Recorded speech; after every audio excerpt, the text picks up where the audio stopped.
Hello, hello, hello. And happy Valentine's Day to you too, right? Alright. Let's get into it.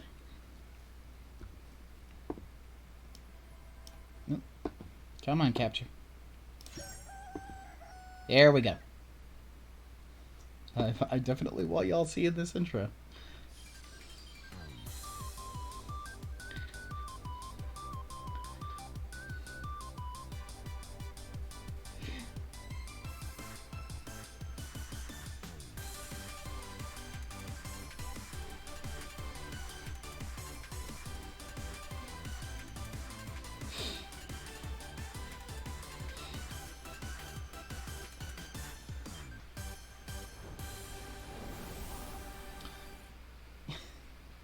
Yeah, in case anyone's never seen this game before, it's a bit unhinged. Alright. New game. My name is Umbra. Confirm.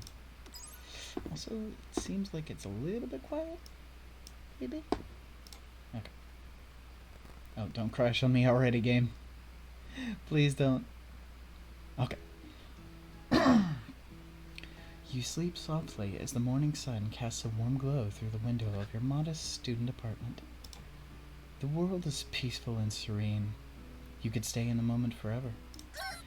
Or you could wake up now. Your first day of culinary school is no time to sleep in.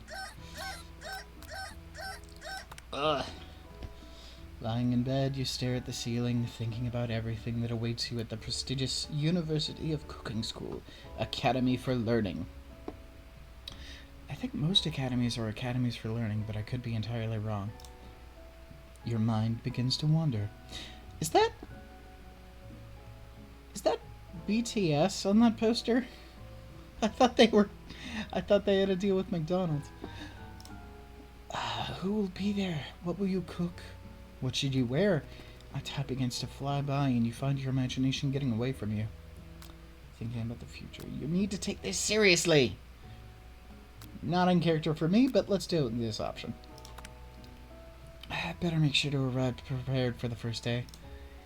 You bust through your morning checklist. Teeth brushed, hair combed, pits deodorized. Nothing can stop you. You confidently grab a biscuit, strut out the door, and head off to class. Are we fucking running out the door, toast in her mouth, except it's a biscuit? Also, hang on, let me double check something.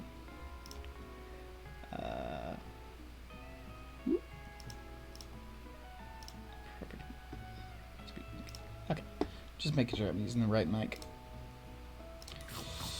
Just what... What is that sound effect? Just what you needed to get your blood flowing. Standing in the quad, you gaze upon the magnificent University of Cooking School, Academy of Learning. Or, Academy for Learning. Here comes your lifelong best friend forever, Miriam. She's the most adorably awkward person you've ever met. And you absolutely love her for it. Good morning, Umbra. Are you excited for the first day of the rest of our lives? Actually, I'm... Because I sure am. Excited, a little nervous. Okay, a lot nervous. What the... It's just that... this morning I made breakfast myself, but... Well, when I ate it, I couldn't taste any love of the food. What if I'm no good? What if I fail? Classic Miriam. Raised by Master Chef parents, she's always held herself to a very high standard. Ever since we were little babies playing together and you rescued me from that quicksand box, it's been clear to me that you're the most loving, caring person I know. You're gonna do great. But with the University of Cooking School Academy for Learning's famous 3-day only semesters, I'm afraid of being left behind and never catching up. A sweet girl, Miriam has always had a flair for the dramatic. This summer, she got so nervous about her first kiss that she chipped a tooth practicing on a mannequin. I mean... I would love to know how that happened. I don't think mannequins are that tough that they can just chip bone like that.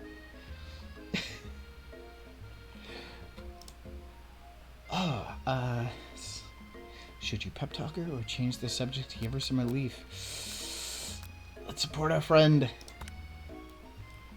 Remember last month when we saw that fortune teller and had our tarot cards read?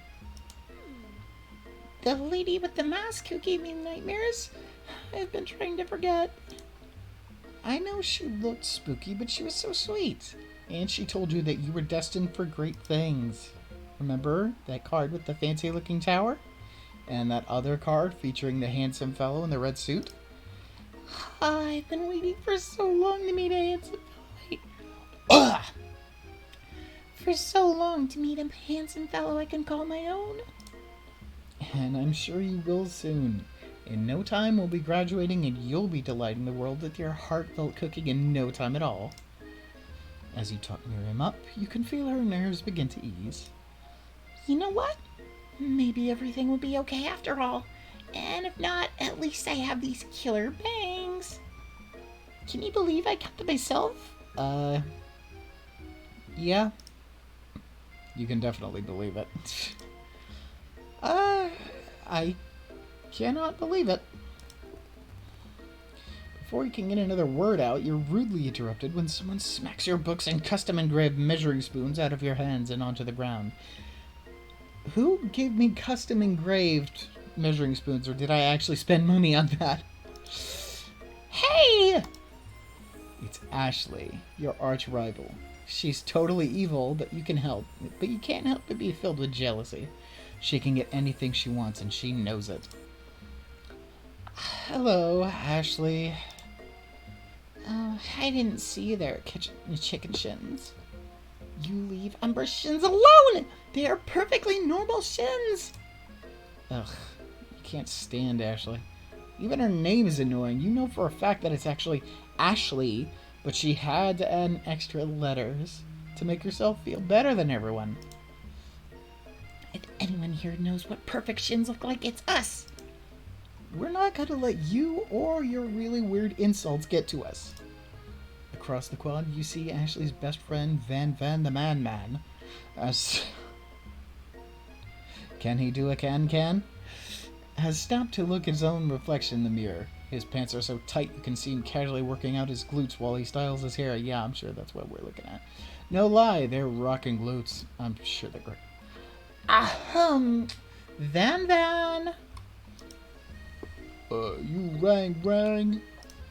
It's the fucking JoJo character. What the hell is that? What the hell is that top under the jacket? Did he cut that himself? I'm guessing it's like a chef's shirt, but like he must have had it custom made just to be I don't know, an asshole. Certainly looks like one. You've never been sure what their arrangement is, but as long as you've known them, Ashley and Van have been just as close as you and Miriam, but substantially more devious. Of everyone's just standing around, just kind of blinking awkwardly. I can't believe that University of Cooking School Academy for Learning would ever allow people like you to attend as students. I know, right? You'd think they just hand us our diplomas now. Or maybe hire us on as professors. You amateurs could sure learn a lot from us. With the first day of school about to start, there's just not time to properly tell these two off, so you resist the urge. Let's go, Miriam. See you later, losers. As you approach the door, you see a goofy-looking kid pushing hard against the window directly next to it. Oopsie. I think it's broken. You reach forward and easily pull the door open. That should do the trick. I love you. I think you mean thank you? My name is Pop. I was named after my Pop. He's old. Could someone like this also be a student at the school? She must be one heck of a chef. Also, his name tag clearly says Bob, but I guess he's reading it upside down. Hi, Pop. I'm Umbra, so... Are you gonna make me hold this door all day? Okay, so that was me talking. Sorry. Nope. And with that, the young man walks into the building ahead of you. Is it just me, or is he kind of cute? I think it's just you.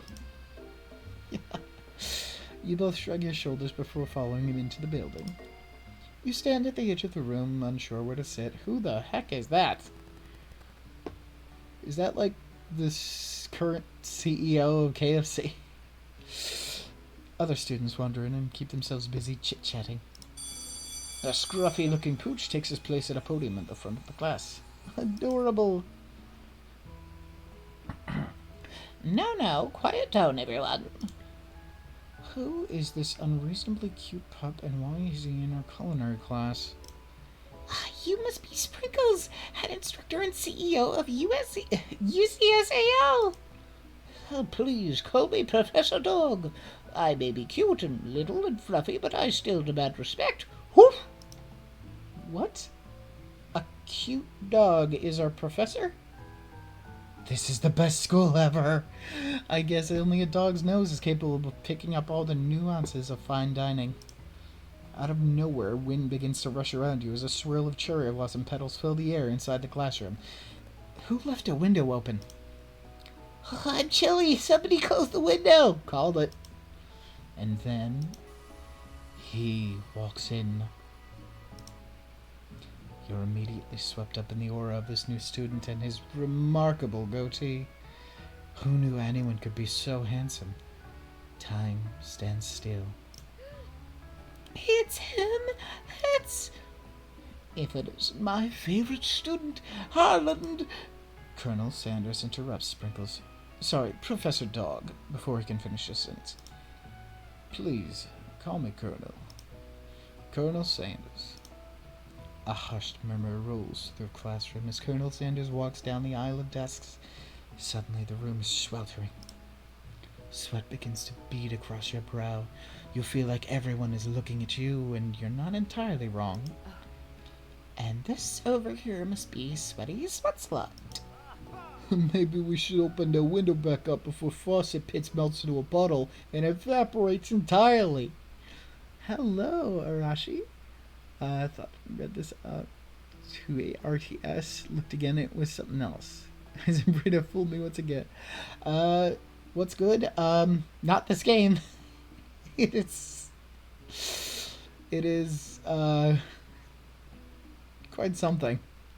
I don't know if I'd call it good. It's entertaining, certainly, at least for me. Hold on just a second. Nobody talks to my friend like that. You two both know my name. We were in the same kindergarten class, and what is with all your really weird insults? Besides, when Umbra sweats, it's not gross. It's beautiful. Look at that shimmer. You take a moment to clean yourself up. Don't even give me an option, but give me a button. That's how you design a game. It's a good thing you didn't forget about that deodorant this morning. This classroom is hot, hot, hot. Professor Dog steps in to settle the class down and set some ground rules. Welcome to University of Cooking School Academy for Learning, the greatest culinary academy in the world. And yet it only takes 3 days. The birthplace of culinary legends past, present, and future. Many challenges await you. There will be tears. There will be blood. There might even be really adorable tiny food. And when all is said and done, there will be a battle. You will lift your sporks and complete the broom cooking arena. Compete. I'm sorry, I cannot read. Just then, another student enters the classroom and interrupts the professor's rousing speech. Hi guys, sorry I'm late. I hope everyone had a good summer. I really miss... Quiet! Late to class is bad enough, but interrupting my monologue? You're on the fast track out of here, young man. Are you sure you're even in the right place? Don't you recognize me? This is my 3rd year in this school with you as my teacher. Everyone stares at him blankly. Does no one remember me? You're expelled if you utter one more word before I finish. Let that be a lesson to you students that tardiness is unacceptable. Even Clank made it here on time, rolling halfway across town on his tiny wheels. You turn to see the student Sprinkles is referencing, who appears to be some sort of industrial kitchen appliance. The class bursts into laughter. What? Its dials are blinking. What the fuck? Oh, Clank, you rascal. Sprinkles walks in the classroom as everyone stands in silent obedience. When he gets to you, he lifts his nose into the air and takes a deep sniff. Your diet is lacking. Based on what I'm picking up here, you definitely need a multivitamin. You should be taking better care of yourself. You never had a talking dog as a teacher before, but Sprinkles' reputation for being smart but tough is well known. Just wish your PC was being a piece of crap for the last 8 days. Oh, that is painfully a mood. You decide to try and butter him up by giving him a treat from your pocket, but what kind? A rubber ball? A beef treat? Chicken snack? Why are we just keeping dog treats in our pocket? I hope this is shelf-stable stuff, or like we have it in a Ziploc bag or something, and we live. Let's go with the rubber ball. You reach beneath your apron and return with a rubber ball in your hand. Sprinkle's eyes go wide as he locks onto it. You toss the ball and he bounds after it, grabbing it in his mouth and swinging it from side to side before dropping it. The thrill passes quickly. It's not clear if that endeared you to him or not. Settle down, young chefs. Take your seats and prepare to have your minds open to the amazing possibilities of culinary creation. As everyone rushes to claim their favorite seats, you're left standing at the front of the room. Only 2 options remain. Hey, Umbra, there's still a seat here. It seems that no one has claimed this seat next to me, if you're interested. 2 good options, but which will you choose? Oh, I don't know. Hey, Kat. Funny seeing that today. Finally ate a decent breakfast and had multivitamins. Yep. Ah, man. Should we sit by the Colonel? Do we want to be bold, or do we want to stick by our best friend? I can see it going either way. If being bold could be the way to win his heart, but like maybe he'll see it as a good character moment that we stuck by our friend. Let's just sit by her. You move to take your seat by Miriam. I'm so glad to have you near me to support me through this class. Of course. You're my best friend. Who else would I sit by? Colonel Sanders? He has such a magnetic personality, and there's a seat open right next to him. If you had sat there, you might have gotten to know him a little better. I'd never sacrifice our friendship. Besides, I'm sure I'll get a chance to talk to him later in the semester. I've got 3 whole days. That's like a lifetime. It is in visual novel time, I guess. So you say, but now that Miriam mentions it, that Colonel Sanders is just so darn dreamy. As soon as you've settled into your seat, the professor makes an announcement. Think fast. It's time for a pub quiz. Yay! A quiz about me. This incredibly important and surprisingly short quiz will tell me if you are ready for life at culinary school. Keep your knives sharp and your focus sharper. Here comes question number 1. If train A is traveling to point B and train B is traveling to point A, how important is it to wash your hands before cooking? Yeah, sure. Extremely. Looking at you, Pop. That's right. Forest is to tree as chicken is to... feather. That's right. I almost went for night vision goggles. What is the most efficient eating utensil ever created? Comically oversized fork, meat tenderizer, or a spork? I mean, I feel like I should pick this one since that's what they use at KFC, but I don't know. I'm feeling spork. That's right. What food is best for a broken heart? Anything as long as it's prepared with love and not too much salt. I mean, obviously it's camel meat, but I don't know. I'm feeling risky. That's right. Is Sprinkles a good boy? He's a talking dog that teaches at culinary school. He is the best boy. That's right. Not egotistical at all. Your total score is perfect score, 5 out of 5. Doog. Yeah, basically. Well, be honest, did you cheat? You look up to see that Colonel Sanders has been watching you tally your score. He's impressed? I know we just met, but I have to confess. I think you have a beautiful brain. Oh, we did good. Hot diggity, Umbra. You just scored some major Colonel Sanders points with that performance.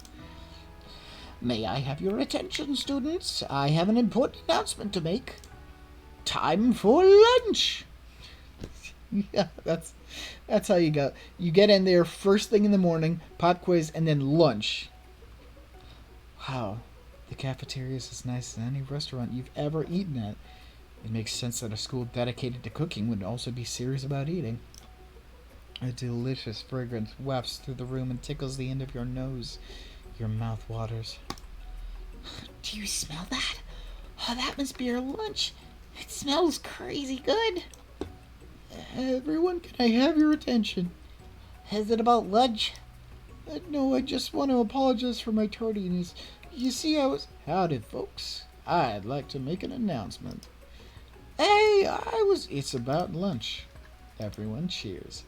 But Shh. Lunch. She said, shh.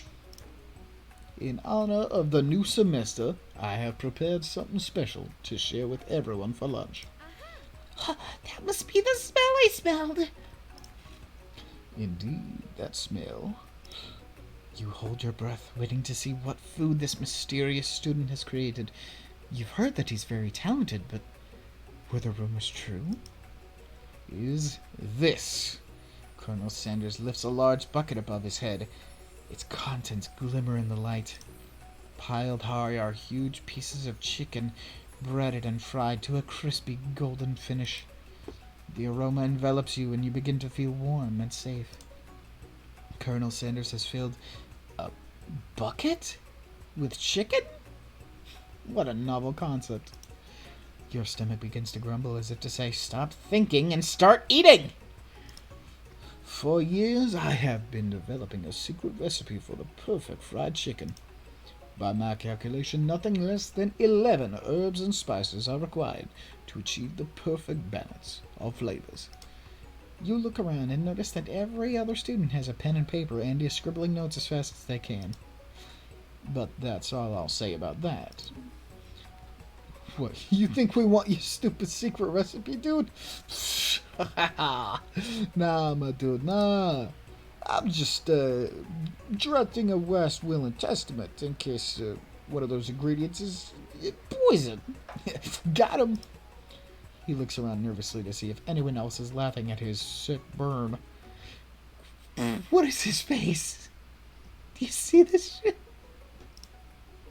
You wait to see what singer Ashley is prepared to follow up, but she suddenly takes a different approach.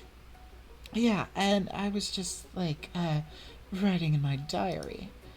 Dear diary, today I smelled something beautiful. I knew at that moment that only the hands of a true gentleman could fry chicken so tender.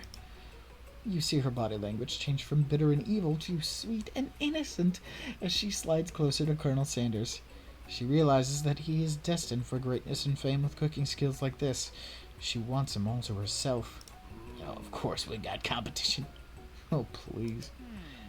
Well, Van, the man, if you don't want any. I'll take his. Whoa, hold on. I guess I'll try it. He takes one bite and his eyes grow wide. This fucking hair. He starts contorting his face as he tries to hold in his pure exhilaration and act unimpressed. Easy now. There is enough for everyone. Please, my fellow classmates, dig in. You take one of the pieces of fried chicken out of his bucket. I don't know why it's in quote marks. And sink your teeth into it. It's amazing! Tasting Colonel Sanders' food transports you to another dimension. You know, as all fried chicken does. Alone with your taste buds gripping a drumstick in your hand, you float weightlessly. Savor the moment and everything that tells you about Colonel Sanders' culinary heart. Focus your mind and meditate on this moment. Try and identify every flavor. Swim towards the lights. I gotta be honest, I have tried this game before, just tested it out, and it is at this point that the game ended because I chose to swim towards the light, and I entered Nirvana, fried chicken Nirvana. Try and identify every flavor. You let the food rest in your mouth and focus on it, scrutinizing every flavor. Salt? Maybe. Pepper? Too obvious? Oregano? Basil? Maybe, but there's something else. Something dark. Something spicy. You dig deeper. Deeper. Yes, even deeper still until you find it. Could it be redacted? He really did it. How bold, how adventurous to use redacted. You try to go even deeper into the sea flavors, but this revelation alone is more than you can handle. These are secrets human beings were not meant to know. You snap out of it and realize that this information was meant to remain a secret, and yet, now you know. A mantle of responsibility now rests upon your shoulders. As you look around, you realize that everyone in the room is consumed by the lunch. No one noticed that you've traveled through space and time. After tasting his food, you try to get some one-on-one time with Colonel Sanders. You approach Colonel Sanders. Colonel Sanders smiles ever so softly as you approach. He stops what he's doing and allows you to break the silence. Colonel, I wondered if I could talk to you for a second. Anything for a fellow chef. What exactly was on that chicken? How bold to come out and ask. It's an idea I had for a new combination of flavors that will make me my fortune and establish my legacy for all time as I open a chain of highly successful fried chicken restaurants. No big deal. Yeah, nice. Nice fucking chicken staff. It's just you and me here talking. I can keep a secret. In fact, I've got some of my own that I'd be willing to trade. What's the rush? The semester is only getting started. We've got 2 more whole days to get to know each other. He's clearly not going to give it up easily, but it doesn't hurt to be persistent. Give me the Krabby Patty secret formula, Krabs. Give it to me. You know what they say about secrets, Colonel. Shouldn't learning be fun? You've got Maxie, I'll give you that. Colonel Sanders looks both ways to make sure you're truly alone, and then leans in. You can feel his warm breath as he whispers, Krabby Patty, yes, exactly. Just one ingredient, but you can't tell. I use redacted. It's something my great-grandmother taught me. Secret formula! Redacted! Wow! You'd never have guessed that. In fact, you're not even sure where you'd get some if you searched.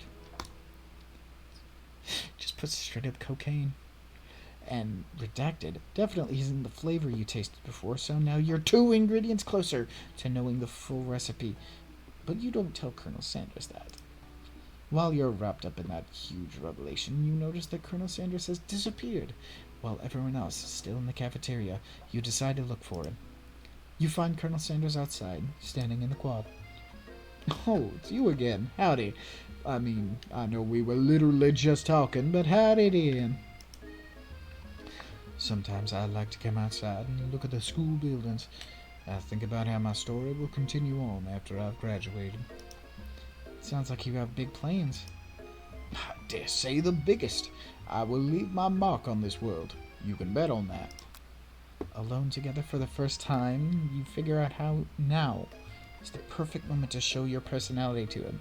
I like how the first option is neg him to show your own strength. I can only guess that would be the Ashley choice. Just be a jackass. Wow, and with a big idea to add an additional ingredient to really spice things up. Oh, no way. He would never take that. He's already achieved perfection. No way we're messing with it. Modest but thoughtful. Well, I just wanted to tell you that I really enjoyed your food. It's just... Now you've gotten his attention. The flavors were complex but comforting. The interplay between salty, savory, and peppery, it was perfect. I appreciate the compliment, Umbra. I'm sure you'll be a big success. I know we've only met today, but I'm starting to get the same feeling about you. We should head back inside. The next lesson starts soon. You step into the massive cooking arena. Oh yeah, Iron Chef time. Where the afternoon lesson will take place. Each student gets an oven and all the tools and ingredients they could need. All the tools and ingredients they could ever need for anything ever. Look at this place. It's magnificent. Finally, we get to show our stuff. Show our stuff. Why did I make her voice so high? Fuck.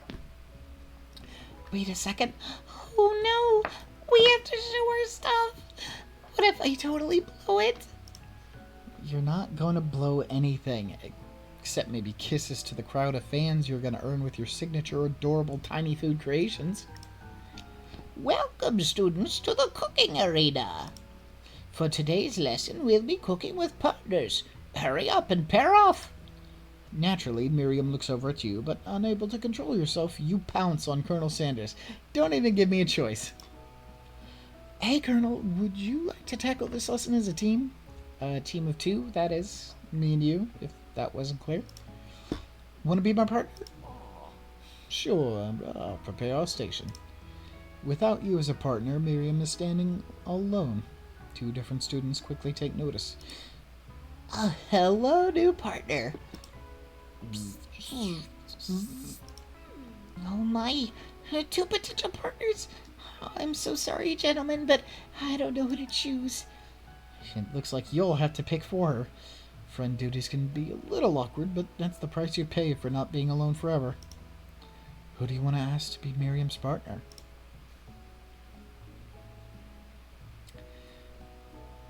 Sorry, Pop. Yeah, literally. Sorry, Pop. But I think Miriam will be partnering with Clank today. It's okay. I already ate. It's not entirely clear if Pop had any idea what the point of school even is at this point. Sure. Clank is clearly excited to have some attention. He heats up and begins to roll back and forth. Hold on there, fella. We don't even know what the assignment yet. Technically, Clank might not have a face, but there's something charming and earnest about him. Tissue? I hardly know you. Clank judders and a panel shakes loose. You get the impression that this is a sign of affection. Yeah, sure, why not? Looks like you two will be fine. Now it's time to focus your own cooking of classwork. Alright, you two. For today's lesson, we're going to keep it simple. Pick a basic dish and divide up the steps. No chef is an island. It takes 2 flints to make a fire. You get the idea. Which dish do you suggest to your partner, Colonel Sanders? Steak tartare seems easy enough. It's fancy, and you don't even need to cook it. Using octopus will blow Colonel Sanders' mind. Your grandmother's mashed potatoes and gravy. I mean, I know KFC is known for its octopus, but I'm gonna go with potatoes and gravy. I've always been something of a down-home chef. I was thinking we could make something warm, inviting, comforting. Maybe mashed potatoes. And gravy? I couldn't imagine one without the other. Colonel Sanders casts a coy look at you, causing your whole face to go beet red. As red as his fucking apron? Embarrassed, you quickly turn away. I'll go get the potatoes. Oh, no, please, let me. Picking perfect produce is a passion of mine. Peculiar. Looks like things are getting pretty fresh around here. Does someone have a crush on Colonel Sanders? We're just cooking partners. Mind your own business.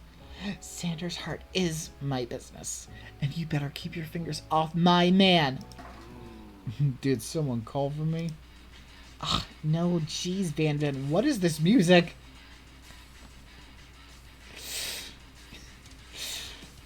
It's like Sonic butt rock. What the fuck? No, jeez, Van Van. While I'm over here crushing Umbra's dream, you're supposed to be taking care of our classwork. That was the deal, remember? Colonel Sanders returns, arms full of peeled potatoes. That was fast. How did he peel all those potatoes that quickly? He tosses them into boiling water and turns his attention to you and your old friends. Oh, howdy there, Ashley, Van Van. Are we working in a quartet instead of a duet now? Looks like a crazed yandere. I'm pretty sure she is. This game... This game really feels like someone like at KFC who knew anime and just wanted to make it as tropey as possible to not like it feels more like a joke on anime than an actual like tribute to it or anything. Actually, no. It looked like Umbra was struggling, so we offered to give them a hand. You know how it is. These young amateur chefs need a lot of mentoring. I was gonna say, Colonel Sanders, maybe I could also teach you a thing or two about fancy food. Maybe one day you might be able to catch up to my level. Doubt it. Don't be rude, Van Van.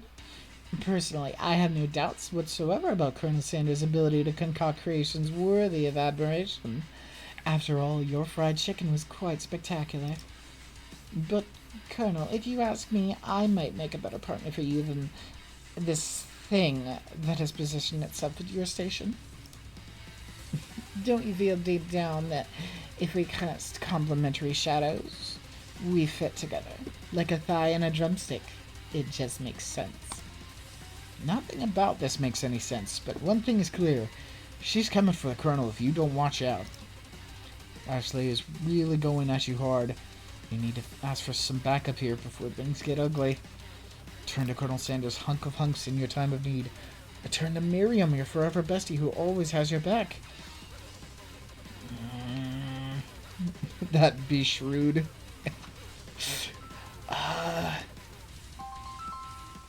Why is my phone ringing? I thought I put that on mute. Shut up.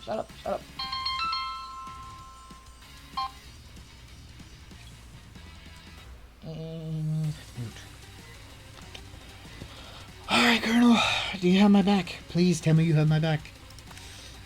I'm here to learn and express myself by my cuisine, not bicker with prima donnas. Partners were chosen at the beginning of class, so let's all respect the format, okay? You turn to Colonel Sanders to confirm that you're on the same page. I chose Colonel Sanders and Colonel Sanders chose me. Isn't that right? A businessman respects all fair agreements from contracts to handshakes. I took on Umbra as my partner for this activity and I stand by it. Based on your team's behavior, I'd say you're perfect for each other. Neither of you has Umbra's natural talent or their loyalty. You haven't seen my talent yet. You've just seen me take a quiz. Being defended by Colonel Sanders leaves you feeling proud and full of potential, and this music is still way too intense. You look for Sprinkles in hopes that he might step in, but he's nowhere to be found. Darn those cute corgis and their short but sturdy stature. You look down at your station and realize that, in the tension of the moment, your hands have been cooking on autopilot. Well, what? I was just taking a sip. Why did I bend like that? Distracted by the drama, you've already crushed the boiled potatoes into a perfect creamy mashed texture. With plenty of butter and cream for flavor. It's as if your natural passion guided you through the steps you know so well while your attention was elsewhere. I mean, I got ADHD. That's just business as usual. I know just what to do. Colonel Sanders extends his hand. He's holding a beautiful white porcelain gravy boat, out of which pours a smooth brown gravy, smothering your nearly finished potato dish. Gravy flows down the mound of mashed potatoes. The results look spectacular. Granny would be very proud. Colonel Sanders holds a spork out to you. You reach out and grab hold of it, but he doesn't immediately let go. The two of you stand holding the same spork, and for that small moment, all of the madness and pressure in this crazy world stops. Your eyes lock. The moment is electric. Time stands still. If you love something, set it free. Together you dig the utensil into the mashed potatoes and lift a heaping sporkful up. When you see Ashley with a sinister look, you know she's plotting against you to be with Colonel Sanders. And then, filled with rage and without thinking, you fling this sporkful of mashed potatoes right at Ashley's stupid, beautiful face. Van, do something! Do something! Scooping up a fingerful, Van tastes the dripping mashed potatoes and gravy and realizes that it is delicious. Horrified by this revelation, he slinks away. Will he ever be able to cook something with so much love and integrity? Hold on right there, Umbra. We do not waste food in the broom cooking arena. Colonel Sanders, I expect better from you. If you throw one more spoonful, you'd both better be prepared to eat it from wherever it lands. Can I have potatoes, face? Van rushes over, a covered dish in his hand. Mashed potatoes with gravy. Pathetic. In just a few minutes, I prepared a full meal. Gaze upon my specialty. Braised tentacle of octopus in my silky saltwater sauce. Plated on a battle axe blade forged by my supreme chef ancestors. I mean, you gotta admire his flair. Yeah, he's certainly he certainly knows how to present the dish. You've ignored me for too long. That ends now. It is I who will have the first bite, and you will all look on with envy. The interrupting student rushes at Van and swipes a bite of his signature dish right off the plate. No, don't! Something about this dish doesn't strike my nose quite right. I think the octopus was rushed and may have turned in the process. The results could be toxic. Too late. It has been eaten. I think I left something in the oven. Well, that one feels so good. It killed him! Everyone step back! Don't take another bite! That was quick.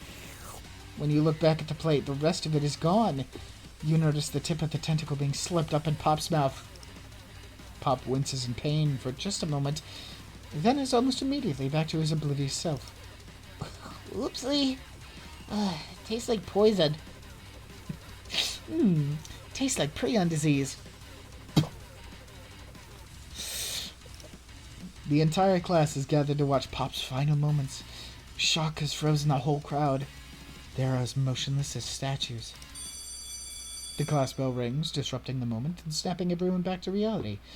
It would appear that Pop's enthusiasm for trying new things despite obvious danger has inoculated him against poisons of all kinds. Because that's how that works. You know. You see, I have built up an immunity to iocane powder. I'm not sure the professors here make enough money. Hello? I just turned into a ghost over here. Seeing that you're shaken up by that really annoying student and all his nonsense, Colonel Sanders approaches you. I'm sorry you had to go through that. Please, let me walk you home. What? Like for real? Oh, come on. You follow Colonel Sanders out of the room. At night, the school building has taken on another vibe entirely. It's dark and more than a little spooky. Colonel Sanders stands in the quad's neon glow and speaks softly. Those mashed potatoes you made in class today. Before you go on, I want you to know they're not a great representation of my skills. I didn't even realize I was making them. They were amazing. Tasting them, it reminded me of why I became so passionate about food to begin with. Colonel Sanders is getting choked up. Cooking is obviously important to him, in a way that you find inspiring. Yeah, I mean, cooking is a big part of, culture. So, yeah, it's understandable. Now might be the perfect time to tell him you're developing feelings for him. It's been one day. Colonel Sanders? Yes, Umbra? There's something I need to tell you. Hold it right there. There's something I need to tell you first. Oh, jeez. You see, when I was just a boy, I had a dream that one day I would be the greatest chef the world has ever seen. And every day since, I have been working toward that dream. Day and night, never stopping, never resting. Also lifting a lot of weights, like so many weights. We should follow our dreams with all our hearts, that our souls may grant them like wishes, floating on a shooting star. I think you're mixing up metaphors there, buddy boy. Hey, no, you... Shut up! I'm the one here to say inspirational stuff and be the star of the story. You can tell because my hair is shaped like a star. Are we forgetting that your cooking literally killed a guy today? You can't prove that. I also saw you kill that guy. What was his name? Somewhere in the distance you hear a long, sad sigh. Forget him. We're talking about me. Me. I'm the hero. The spork monster is here to fight a hero. Okay, sorry, that's the actual spork monster itself. Which, yeah, that's not completely out of nowhere. The spork monster is here to fight a hero. I think I left the front door open. Later, nerds. How dare you threaten me just as I was letting my guard down and connecting with another chef on an emotional level? Be afraid. Be very afraid of me. Because I'm a monster, see? Is he rhyming on purpose or is that just a coincidence? But before you can discuss syntax any further, it's a turn-based fight sequence in a dating sim. You know, that's just how that goes. What will you do? Did we use up all our items? Attack. You decide to go on the attack. Which attack will you use? How is that an attack? Cook with Love does 1 damage. It just got real. You know, 1 damage, that massive fucking amount. That attack really upset Spork Monster. Spork Monster goes on the attack. They spit hot gravy at you. You take 1 damage. You decide to go on the attack. It worked last time, right? Cook with Love does 1 damage. Spork Monster won't forget this. Spork Monster's really feeling threatened by your attack. Spork Monster focuses their mashed mind and draws in energy from Mother Earth itself. They grow larger and more intimidating. How will you respond? Why is it still just in the side of the screen? Shouldn't it be the focal point if I'm battling it? Defend. You decide to defend. Which defense will you use? Trepidation? You hold your head between your hands and mutter, "This is not happening. This is not happening." Spork Monster is no quitter. Buffed up and ready to rumble, they go on the attack once again. Spork Monster uses Utilitensile. You take 2 damage from the attack. Oh, that's OP. If you take much more damage, you're not going to survive the battle. Obviously, we've got to go back on the attack. The defending did not work. Go on the attack. Cook with Love. Does 1 damage. Spork Monster's oozing cheese sauce on the lawn of the quad. I wonder who's going to have to clean that up. Feeling vulnerable, Spork Monster prepares for its ultimate attack. Rounded Edge. Vile villain, your reign of terror stops here. Colonel Sanders summons the energy of 1,000 chickens. Just like in Zelda. Pot Pie Power Pinch. Pot Pie Power Pinch does 10 damage?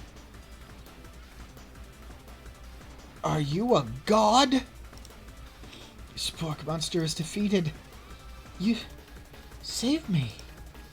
An injured spork monster spews steam into the night.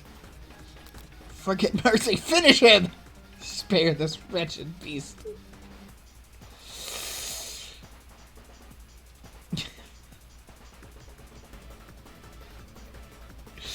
These hard moral choices. It's impossible. Fuck it. You managed to tamp down your disgust at the sight of this gnarly beast long enough to realize that he is still a living creature with a pure soul who deserves your pity, not your wrath. Be gone, beast. Don't dare come back for a follow-up encounter tomorrow. I won't forget this, and I certainly won't be back, like you said. The spork monster scuttles off into the night. That was utterly pointless. The defeated monster left behind a special item. It appears at first to be a cookbook, but upon closer inspection, it's so much more. It's a book of magic spells with a golden chicken on the cover. You'll open the cover and find a library card tucked inside. The last name to have signed it out is Borko. Borko. That name sounds strangely familiar. Your blood is pumping as you stand in the quiet of the night, holding the mysterious book in your hands. As you come down from your battle buzz, you realize that your final attack was left you completely depleted. Yeah, I mean, it was only the same attack that I've been using over and over again. The world around you begins to fade away. Without any energy to keep your eyes open, darkness overtakes you. The image of Colonel Sanders flashes before your eyes as you fall asleep. Oh no, he knows I like BTS now. He must have helped you get home. In your tired state, you don't know if you could have made it without him. What a guy. You want to thank him, but you don't have the strength to utter a single word. You feel your covers being pulled up over you as you are tucked in tightly. Good night, my Colonel. In your dreams, you're together with Colonel Sanders. For some reason, Sprinkles is also there, instructing your love. Dreams are weird. You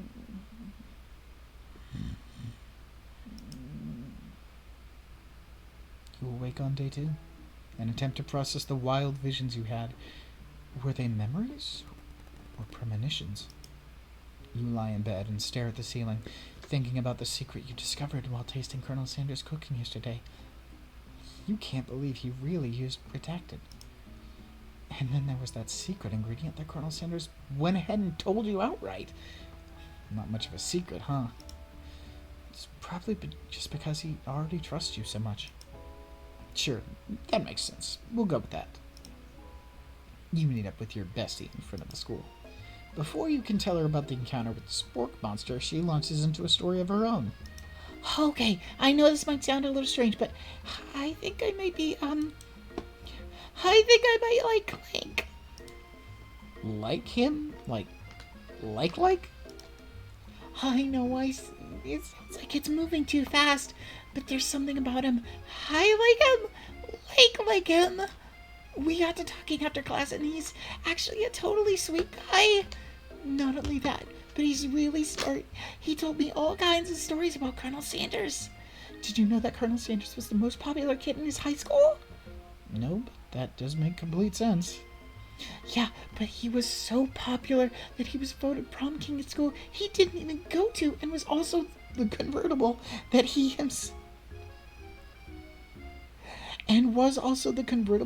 himself rode in at the front of the homecoming parade. So what? They made a convertible to look like him, and he rode in that convertible. I'm sorry, what? I'm thinking maybe something got lost in the pressure cooking language translation there. Either way, maybe it'd be best if you took it slow with this new boy, like I am with Colonel Sanders. With this new boy, would she have acted this way if I had set her up with Pop as a partner? Oh boy. You and Colonel Sanders? The coolest guy in school? the most famous student to ever attend University of Cooking School Academy for Learning. You're a thing now? We definitely connected yesterday. Sure you did. You're great. Why wouldn't he be into you, I guess? Laughing at the implication that you and Colonel Sanders might be a thing is definitely not cool. You are great. You have an idea about how to prove that your love is real? Well, if he's not into me, why did he tell me one of his secret ingredients? However, you don't tell her that you know a second ingredient too, which you discovered on your own. Your bestie's eyes light up. A secret ingredient? Yeah, I just said that. A secret ingredient. Is there a dramatic echo in here? Miriam checks to make sure you're alone before continuing. So this summer, while I was on vacation with my family, is it not summer right now? Why was the day so incredibly hot before if it's not summer right now? While I was on vacation with my family, a lovely man approached me in the botanical garden where I was wandering. This can't be good. He told me all about his passion for spices, secret spices. The man even gave me some to show me what he meant.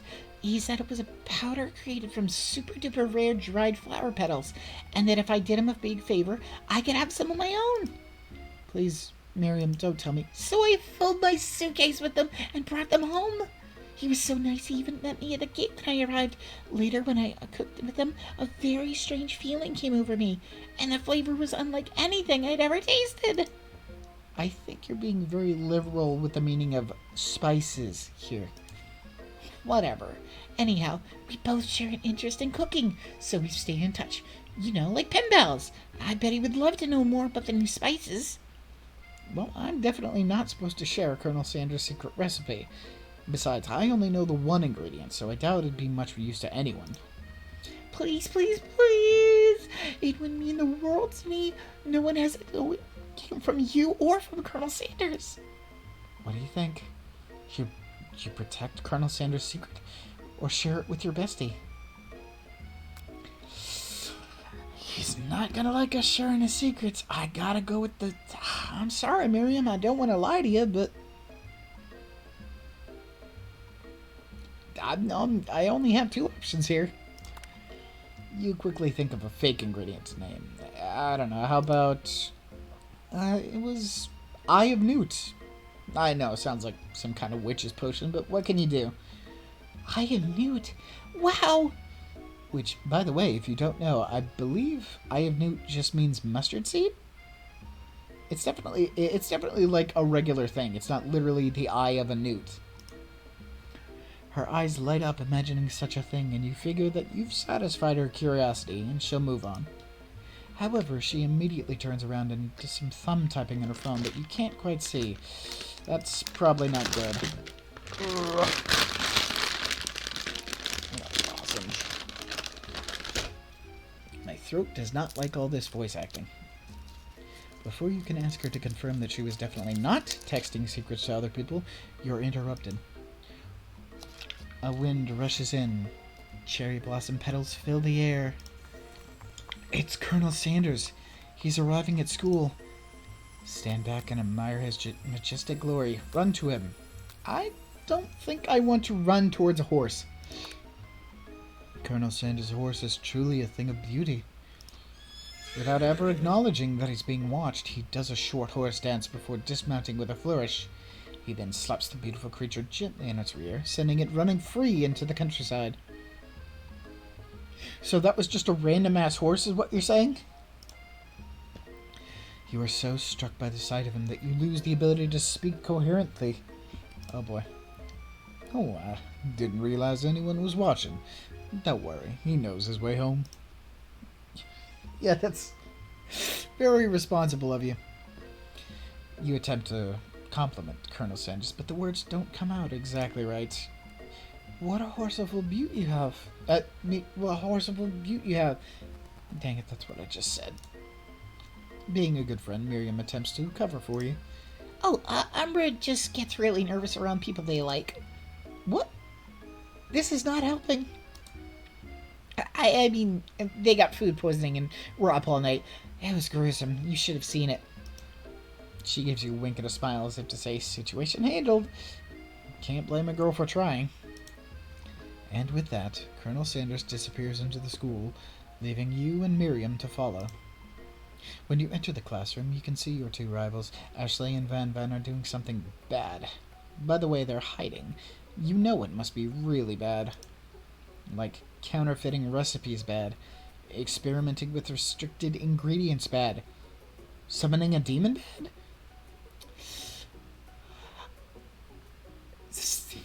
A demon? Like the spork monster? You try and get a peek over Van Van's hulking shoulder, but he sees you coming. Whoa there, little one. I'm not sure you're ready to handle this. Why don't you make like a bee and mind your own wax, honey? Mind your own beeswax? Tell them to stop acting immature. Act like you're not interested, but really try and get a closer look. I think I'm just gonna be blunt. You immediately dress the rivals down for their immature behavior. Culinary school is to be respected. This kind of nonsense is a waste of everyone's time. Now you've upset them. Oh, and you're the Emperor of Cooking, are you? You make the rules? I'm not sure you know, good meal. It ain't you. Being the best chef in the world takes more than just culinary skills. It takes creativity. It takes panache. And it doesn't hurt to use a little evil. You finally get a look at what they're hiding, and you instantly recognize it. It's a book, just like the one you found after your encounter with the spork monster. That's the same book I found last night in the quad. Ashley immediately elbows Van Van, who hides the book behind his back. I don't know what you're talking about. That book is a family heirloom, and its contents are secret. You notice that they haven't just been studying the book. They've got Pop pinned to the wall, and they're tossing potato skins at him as he tries to catch them in his mouth. We're playing! Before you can dig in any further, you're interrupted by the arrival of more students. It's almost time for class, which means that it's all more time to get them to stop their bullshit, I'd say. Bzz, bzz. Clank must be running late. He's in such a hurry that it rolls right over Van Van's meaty foot. Hey, watch it, you bucket of bolts!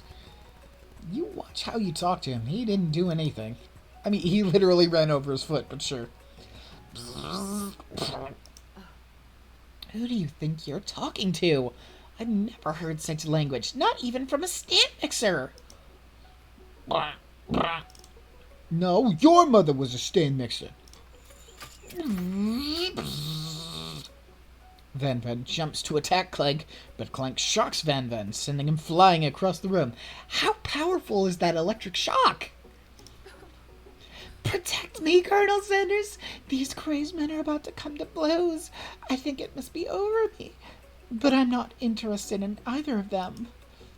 Ashley's tone has completely changed in an instant. She bats her eyelashes at Colonel Sanders. Surely he must know that this is a ruse, right?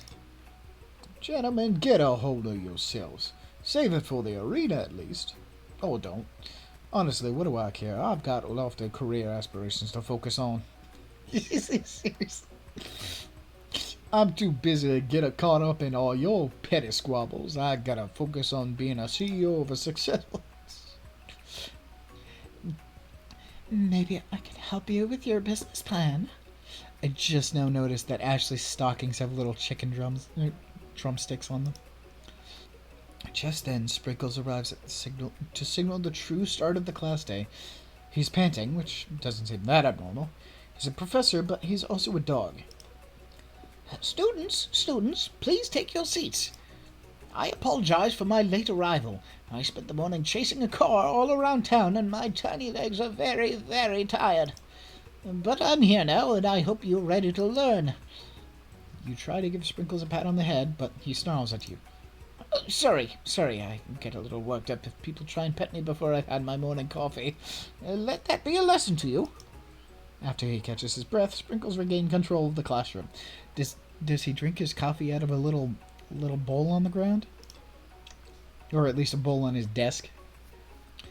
Does he even have a desk? I just see him on this little podium.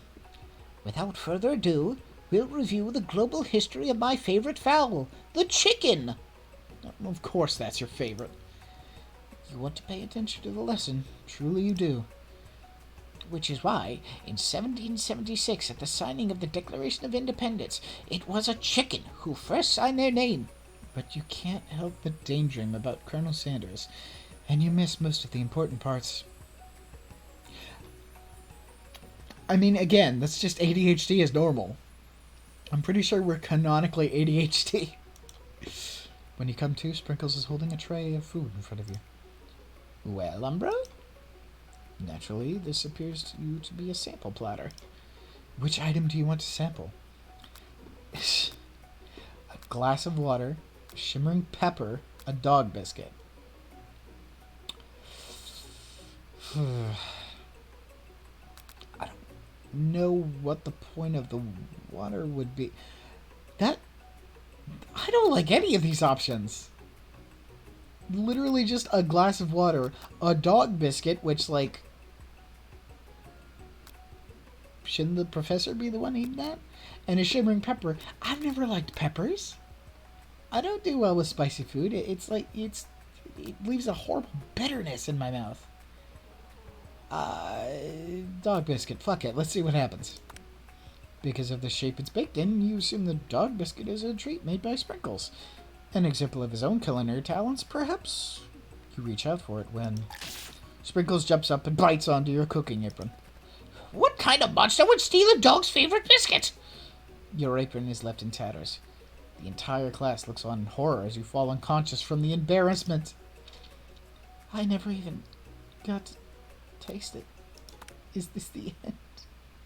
You fade into darkness, but something is there. It's Spork Monster? Borko? What are you doing here?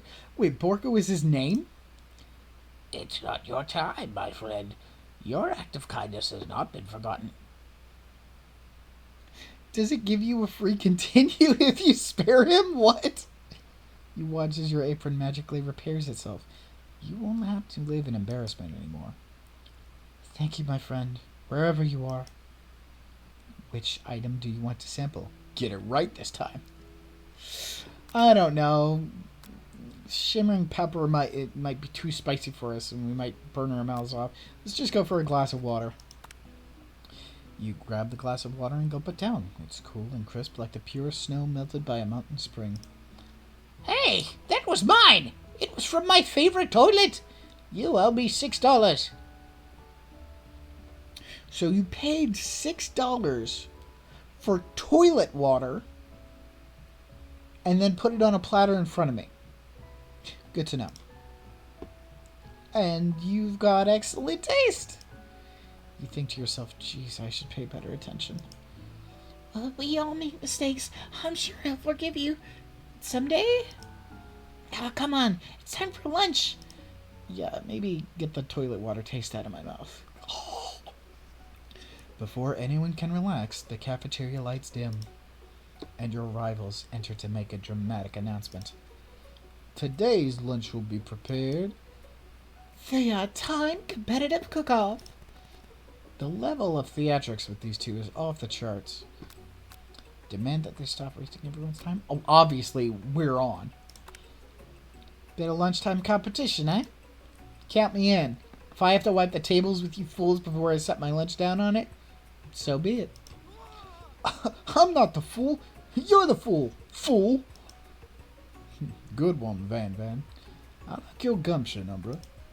I'll be watching your performance. Just as things reach a boiling point, Sprinkle steps in. Surely he'll put a stop to this madness. Now, students, please settle down. This is our lunchroom, not a sportsing court. Finally, a little sense. You breathe a sigh of relief. But I wanted to kick their asses. At least not until we put on the timer. Okay. Just then a huge light blasts you in the face, flashing the words timer red E. Whoop. Why do I have the hiccups? That's what I'm talking about. I stand corrected. The hard way the hard way builds solid the foundation of confidence that cannot be swept away. And that's an original quote by me, in case anyone was wondering. I hope its message lifts you to victory.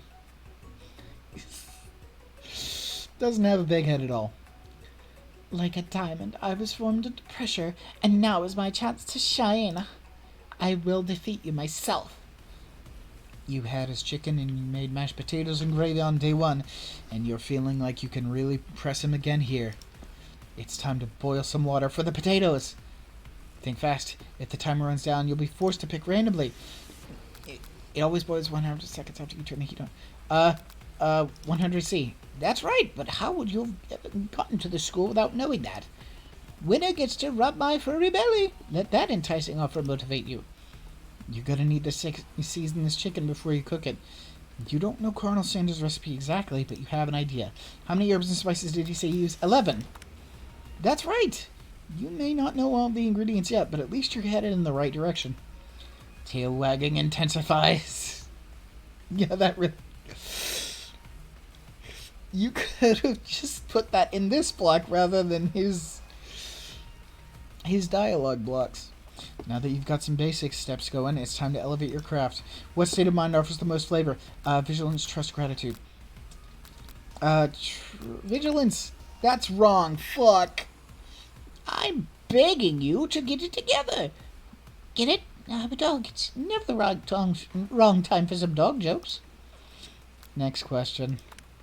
Your classmates are rooting for you, but Ashley is simply stronger and faster than you. You better pick up the pace if you want to survive. When you were a child, your father told you to never forget where you came from. Every day, you meditate on his advice and draw energy from that place. Had to BRB for noms? Understandable. This game must be making you hungry. The Stewart Cafeteria estimated 2015. Is this game that old? I guess it must be a little bit old. I know it's a few years old at this point, but like, didn't realize it was quite that old. Draw energy from that place. Now would be a great time to harness that energy. So where does it come from? It's deep beneath the surface of the Pacific, the Order of Orion, small town where dreams are born. Oh, that's right. This is your shot, and you're not going to miss it. Arrgh! You try to shut out the noise of the arena and focus on your cooking. What is the sound of success? Sizzling? That's wrong. Bubbling like a fryer? Silence? I don't know. Don't make me get the spray bottle. Next question. You notice Colonel Sanders out of the corner of your eye. I believe in you, Umbra. He's actually cheering you on. Which would be awesome, except knowing he's watching you makes you totally forget what you're doing. Now all you can think about is Colonel Sanders. How many spoonsful of gravy did he take to Philadelphia? What were you thinking? Get your mind back into the competition. You are stranded on a desert island with only one dessert cookbook. Which do you take? What a hunk. I know, right? You know what? Shouldn't you be focused on the challenge? You're falling behind. Sorry, still walking on the beach. What does it have to do? Crafting spectacular fried chicken and delicate baked biscuits. Woo! Woo! You're really struggling to keep up. You're pulling bullshit on me! At the next station over, Ashley has already begun plating elements of her dish. It's colorful and complex. To make up time, you toss your biscuit dough into a stand mixer. As you do, the crowd gasps. Yikes! I know you love nothing more than seeing a fellow appliance utilized in a kitchen battle, but sometimes that means sacrificing the personal touch. You might not have any hands, but Umbra does, and a good chef needs to be touching the dough to know when it's properly mixed. There's an easy way and a hard way. You don't get far by going the easy way. When you hear everyone talking, you realize how serious her error was. You immediately shove your hand into the mixer to rescue your drawer before it's overmixed. Umbra, no!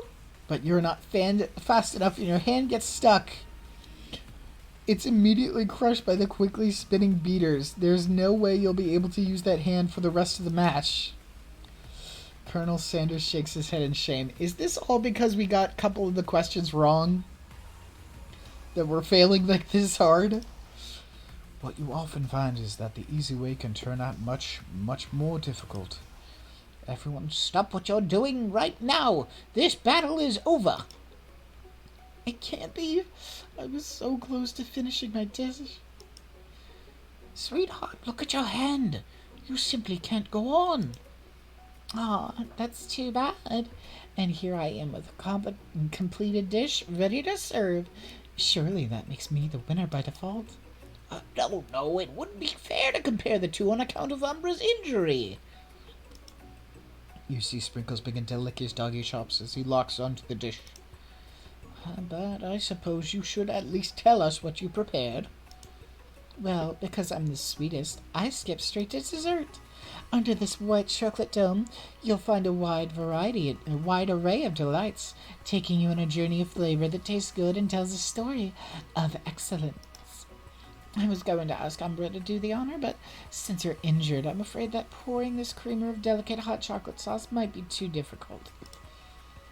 Colonel Sanders, if you wouldn't mind lending me your strong, steady hand. Colonel Sanders pours the hot chocolate sauce on top of the dome, causing it to melt away, revealing the ingredients hidden within. Inside, you'll find delicate fried cheese croquet atop a slice of honeycomb, ice cream 2 ways, tender nougat, and pearls of blueberry gelée. I don't know how to pronounce that. And also, ice cream? With hot ingredients? What? Colonel Sanders seems intrigued, but perhaps not impressed as he dips his finger in the chocolate sauce. Simplicity isn't your strong suit, is it, Ashley? Oh, you. As he places a sauce-covered finger to his lips, Ashley leans over and whispers something into his ear. A dab of sauce sticks to his mustache. Internalize the rage you feel. Put yourself between Colonel Sanders and Ashley. He might not like our outrage, but if we just leave her to her devices, she might steal him from us. Goodness knows what kind of bullshit this game is operating on. Fuck it. You reach out with your apron to wipe the sauce off his glistening face. Colonel Sanders recoils and brushes you back. This goatee isn't just a fashion statement, it's also functional. I was saving that flavor for later. You're just gonna leave food on your face?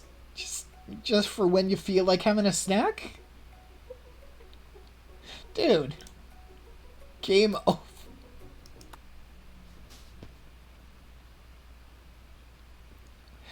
What the fuck is this game? Is this a loading screen? Are you actually doing something? Okay. Dramatic announcement. Taste lines were prepared.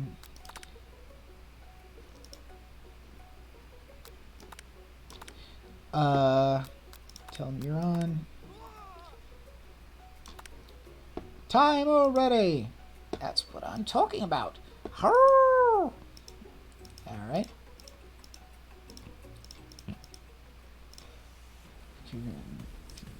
It's time to boil some water for the potatoes. Think fast. 100C. Alright. Season this chicken before you cook it. 11 spices. 11 herbs and spices. Alright. Basics to going. Elevate your craft. What state of mind? Trust? I'm begging you to get it together. Blah, blah, blah, blah, blah, blah. Actually, super strong and faster. Child, small town where dreams are born. Okay. Bubbling? Wrong. Of course it's fucking wrong. Alright. Looking over the horizon. Exchanging wedding vows.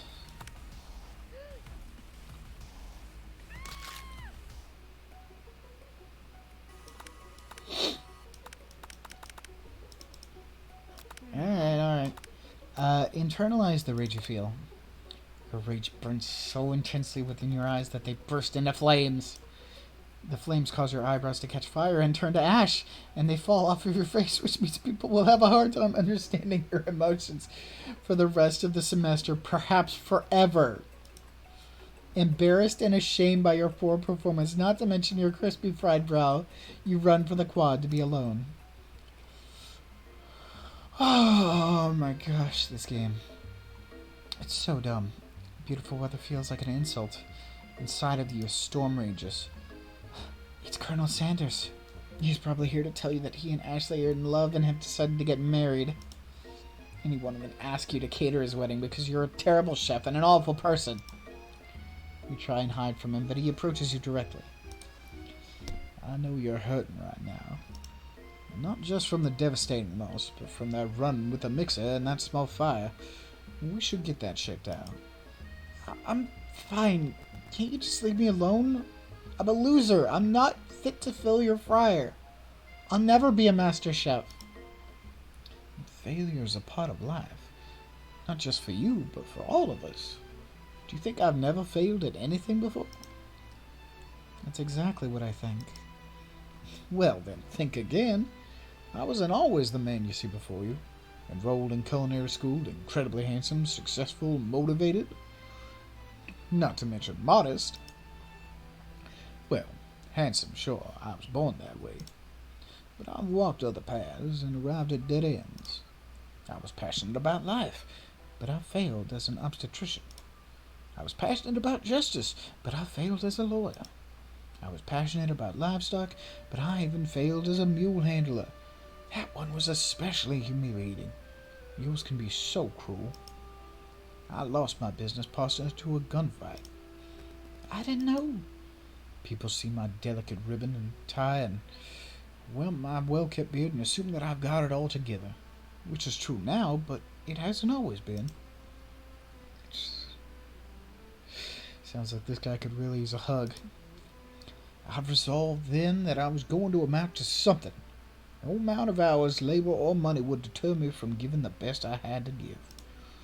As Colonel Sanders changes focus, you can see something ignite inside of him. A burning passion. One has to remember that every failure can be a stepping stone to something better. My new dream is pure. It's honest. It's something that a humble man in a crisp white suit can be proud of. I will create a new chain of chicken restaurants that will bring joy to the entire world and make up for my past misdeeds. Yay! Just as your moment grows intimate, you're interrupted by a threatening, shadowy presence. Battle scarred from the night before, you prepared for the worst. It's the spork monster. Borko?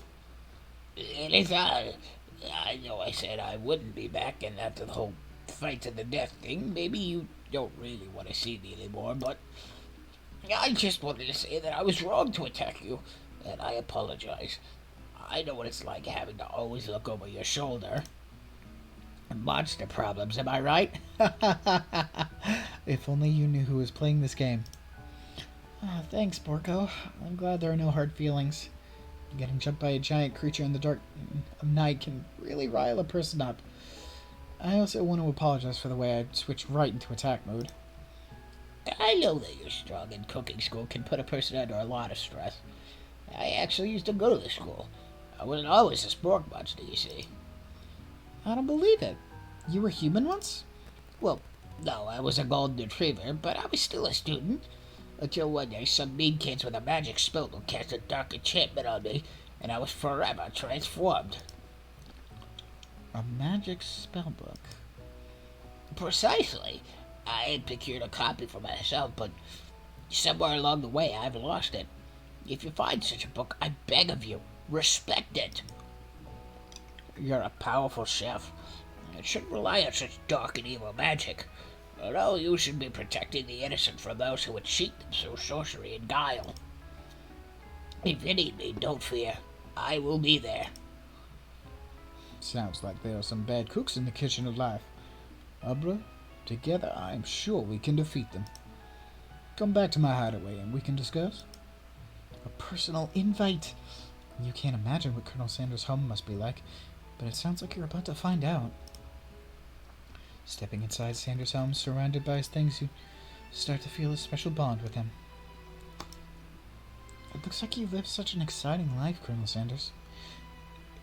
Does he have a fucking goatee as a baby? Are you shitting me right now? Every day can be an adventure if you approach it with the right attitude. Long ago, I made the decision to never stop searching, never stop working, never stop imagining. Have you been working on any new recipes of your own lately? I'm always excited to talk about food with another ambitious chef. Well, there is something. It's just a side dish that I've been tinkering with, trying to find the right balance of flavors and textures. I'm not sure I've nailed it yet, but I'm close. Colonel Sanders' eyes perk up as he starts to wonder what dish you might be describing. It's meant to pair with something spicy or something crispy. Both, perhaps? Now you've got him right where you want him. Should you reveal your new creation to him, or keep it a secret just for you? I trust him. You decide that you're as ready as you'll ever be to share your original cooking with Colonel Sanders. Before you can talk yourself out of it, you decide to dive in head first. You reach into your lunch bag for a special dish that you've been keeping on ice all day. I present to you my original coleslaw. The shredded cabbage dish glistens in the light of Colonel Sanders' Lux hideaway. Magnificent!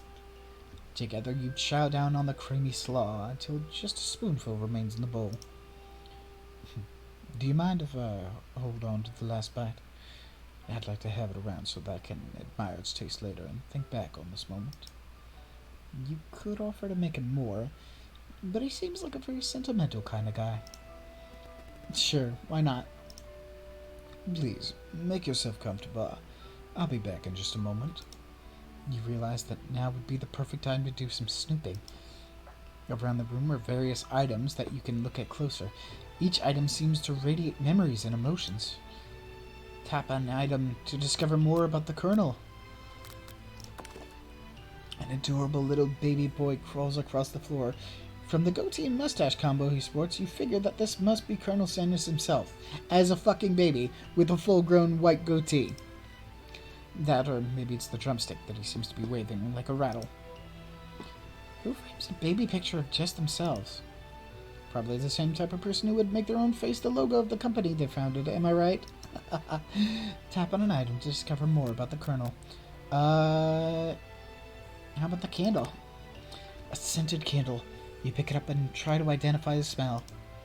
Power tool? Freshly starched collar? Piece of wood floating in a lake. Summer 69? No. It's one of the secret recipe ingredients. It's redacted.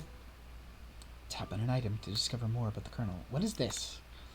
Comb. A lock of silver hair is woven through the teeth of the comb. Upon further inspection, you realize that the hair therein isn't just silver in color. It's actually made of spun silver. I'm sorry, what? What's the chicken? A very realistic stuffed chicken sitting on a corner table. When you pick it up, you realize it isn't just realistic, it's real. Taxidermy? Must have been important to the Colonel Sanders when it was alive.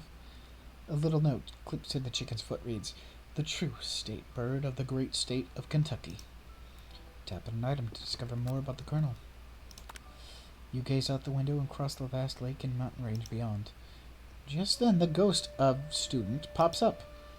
Are you thinking about heading out into the world on a quest to avenge my death? Wait, what? I never even learned your name. Why would I avenge you? Well, I could just tell you my name right now. It's...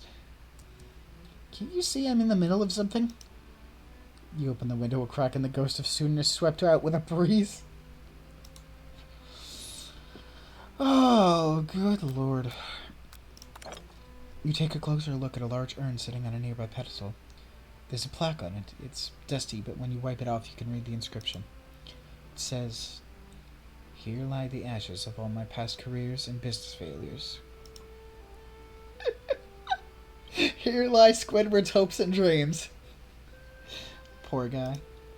Tap on an item to discover more about the Colonel. The photo appears to be of Colonel Sanders. Except he's an old man visiting the pyramids of Egypt? Maybe this is where he discovered one of his secret herbs and spices? Yeah, just gloss over the fact that he was clearly an old man.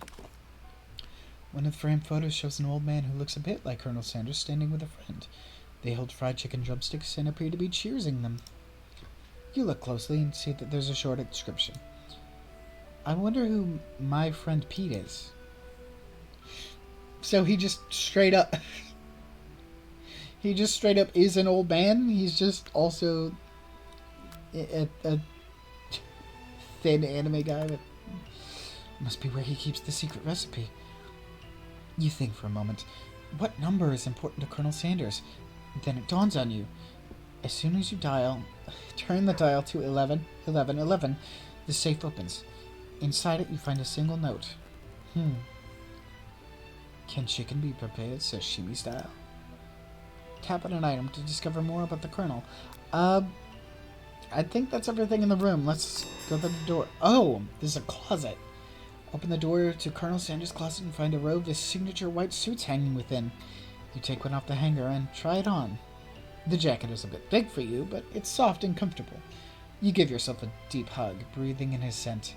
They say that home is where the heart is. Is this what they meant? Before you can look any further, you hear Colonel Sanders returning. He has a new dish that he's been working on and he wants you to taste it. You try to act casual until he asks why you're wearing his jacket. I don't usually loan those out, but I must say it does look good on you. Oh crap, the jacket. You forgot to take it off. Decide now is your moment to make a big move. Tell me you're cold. I don't know. You might think we're a little too forward. Fess up and tell the truth. You confess. I think I've developed feelings for you. I might be developing feelings for you too, but I'm concerned. I can't let anything get in the way of my dreams. Overwhelmed, you take off the jacket and run for the door. But the thought of leaving Colonel in the midst of such an emotional breakthrough gives you pause. You stop yourself. Colonel? Yes, Umbra?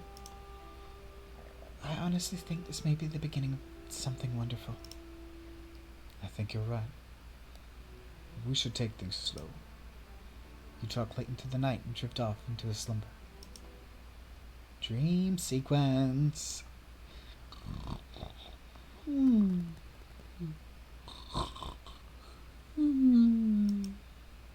awake to a beautiful morning in Colonel Sanders' hideaway.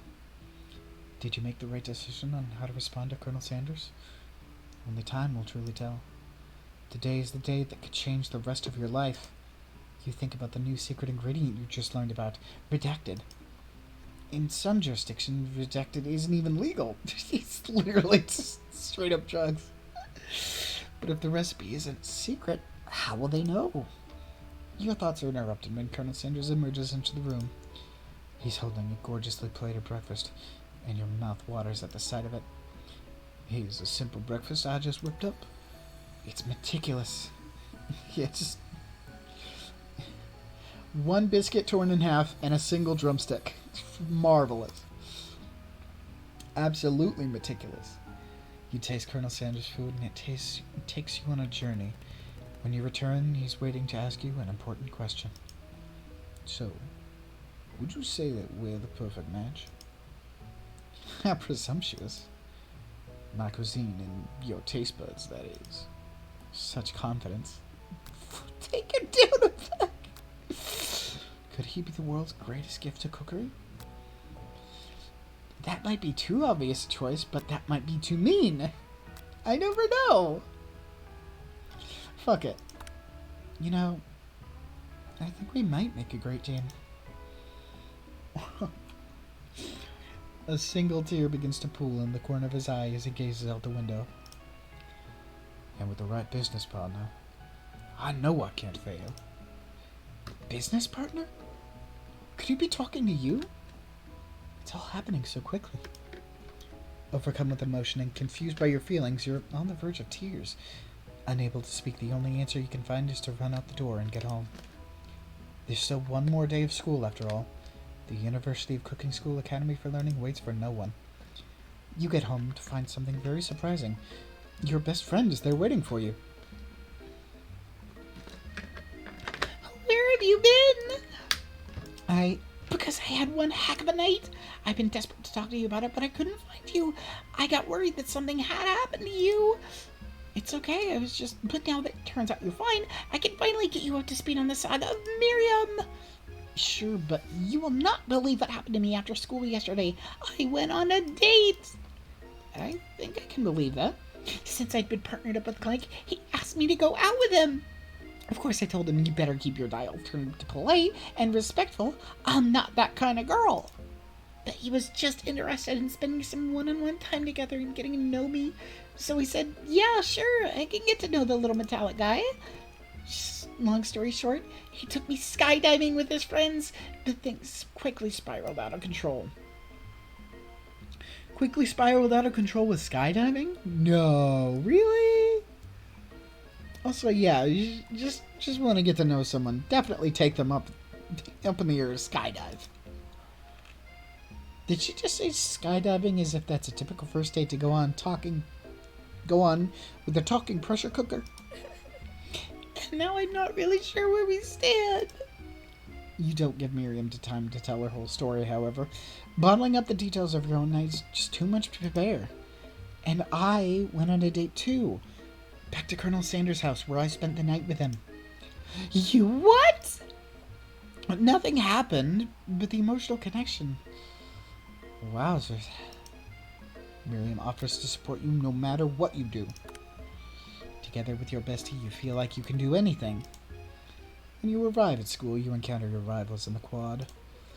You can tell from the distance that they're picking on Pop, though he himself might not quite grasp that fact. Because, he's Pop. What's a swirly? It sounds delicious. Oh, it's great. I'll order you one up right away. I'll have my swirly with sprinkles, please. Sprinkles is a dog and a treat. You can get your swirly dipped, too. Why do you pick on someone your own size? Because I'm literally the biggest person in this school? There is that horse that Colonel Sanders rides to school. But who would dare pick on such a gentle and beautiful creature? You got some nerve, Umbra, suggesting I pick on a defenseless horse. And yet picking on Pop is any better? Now you're twisting my words, and I won't have it. You clench your fist, but the injury from yesterday's mixture accident makes you wince with pain. Doesn't look like you can go on cooking like that. Might as well just give up. I'll never give up. Ever. Colonel Sanders arrives at just as it appears things are close to boiling over. A naturally intuitive person, he senses that something has been going on. Is everyone excited for the final day of school? Umbra, how's that hand feeling? I'm sure you'll be back in fighting form by this afternoon. I still have no eyebrows, I'm pretty sure. Are you concerned about my hands, Colonel? Yesterday I almost broke a nail winning so hard. Technically, I don't believe a winner was decided, but your presentation was quite impressive. What is he doing complimenting her? But what about the flavor of my delicate, warm, gooey chocolate sauce? I think I may have skipped a line, but it's fine. It was clear that you're passionate about how your food is received. That's a lot of words to say. It was bland. Excuse me, Umbra. I am more than capable enough to speak for myself. Maybe you could tell me more of your thoughts as we walk into class, Colonel. I'm always interested in discussing the fine foods. See you inside, Umbra. Annoyed by Colonel Sanders' inability to see Ashley for who you know she really is, you walk across the quad to get some distance. In an attempt to distract yourself from how slighted you feel by that interaction with Ashley, you take out the spell book you recovered yesterday and start flipping through the pages. Are you serious? We about to start doing some bullshit dark magic shit? Oh, that's that book? It looks like bad news. It's just something I found lying around. It would appear to be some sort of grimoire, but I don't really believe in that magic stuff. You literally fought a giant spork monster who said that A grimoire? Like a book of spells? I don't know. Who would spend so much time decorating a magic book if it weren't really powerful? I could think of one surefire way to find out. You open to a page covered with arcane warnings. Cast only in case of extreme emergency, it says around the edges of the page. I could use this spell here that says it will erase anyone I choose from all of my memories. If I scrub out Colonel Sanders, it would probably help me focus better on the upcoming final exam. That is way drastic! Couldn't you do something else? Like anything else not rooted in dark magic? Maybe tie a string around your finger? Okay, fine, it is drastic, but desperate times call for desperate measures. We seriously just went 0 to 100. Colonel was just, he's walking inside with another girl. I'm gonna erase him from his memory. I'm gonna erase him from my memory with dark magic. You've got a memory erasing spell sitting right in front of you, and a pretty good excuse to try it out. Don't do it! Are you kidding me? Don't do it! You take your friend's advice and put the book away. It's almost time for class. Sprinkles is already in the room, waiting for the students to arrive.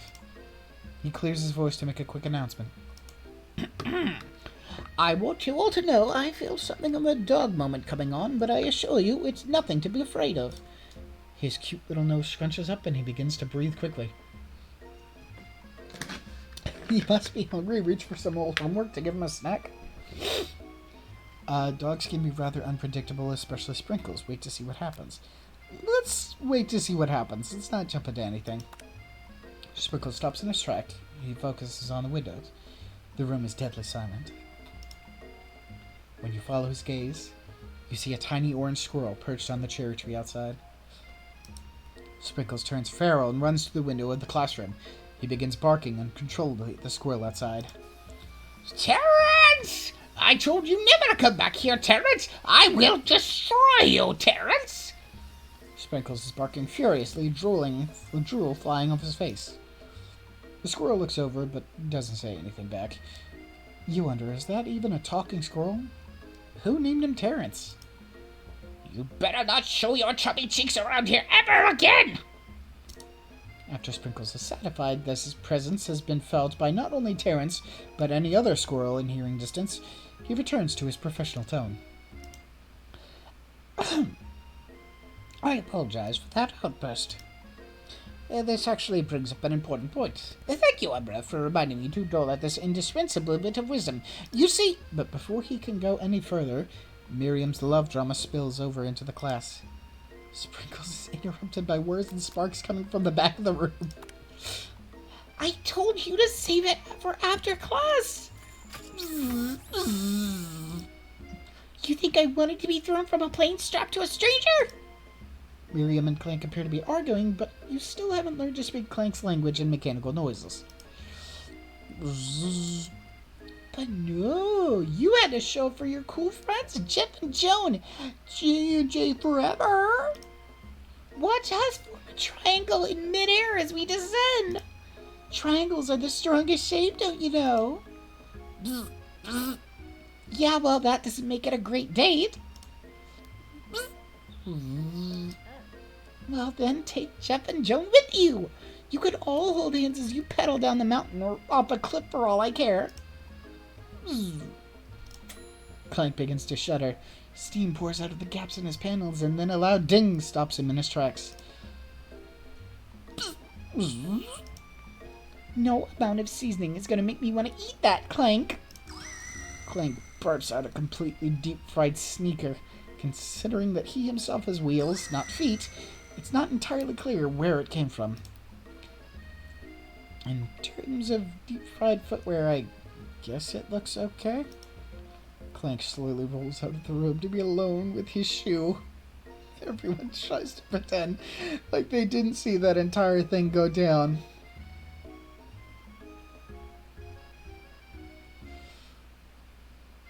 Whoever wrote this game, please seek help. Nothing like a loud public breakup to cast a pall over the final day of school. Well, that was unfortunate. But we mustn't be distracted from what lies ahead. The final competition showdown challenge exam, Tim. I'm still working on that title, but I think you get it. Test time approaches. See you all in the arena. But before you can think about your upcoming competition, there's a very beautiful soul nearby in need of a pep talk. Hey, Miriam? Are you okay? Okay? I'm so bad that I could smash a tiny mug, spilling several droplets of hot cocoa all over the floor. How could he embarrass me in class like that in front of everyone? Her tiny cocoa is a delicious treasure, so you know that this breakup was no joke, even if the source of her frustration is such a silly boy. I know that you know this, but I'm gonna say it out loud. You don't need anyone. Me and you, we're gonna cruise through this final test and hit the carpool lane to Success City. Miriam brightens up, imagining the wind rushing through her short bangs, but she hesitates to embrace the feeling all the way. You're not going to saddle up a Colonel Sanders stallion and ride off into the sunset without me? Of course not. Well, maybe sort of, but I'm sure there's a pony out there with your name on it, at a ranch big enough for both of us and whoever else we want to bring along.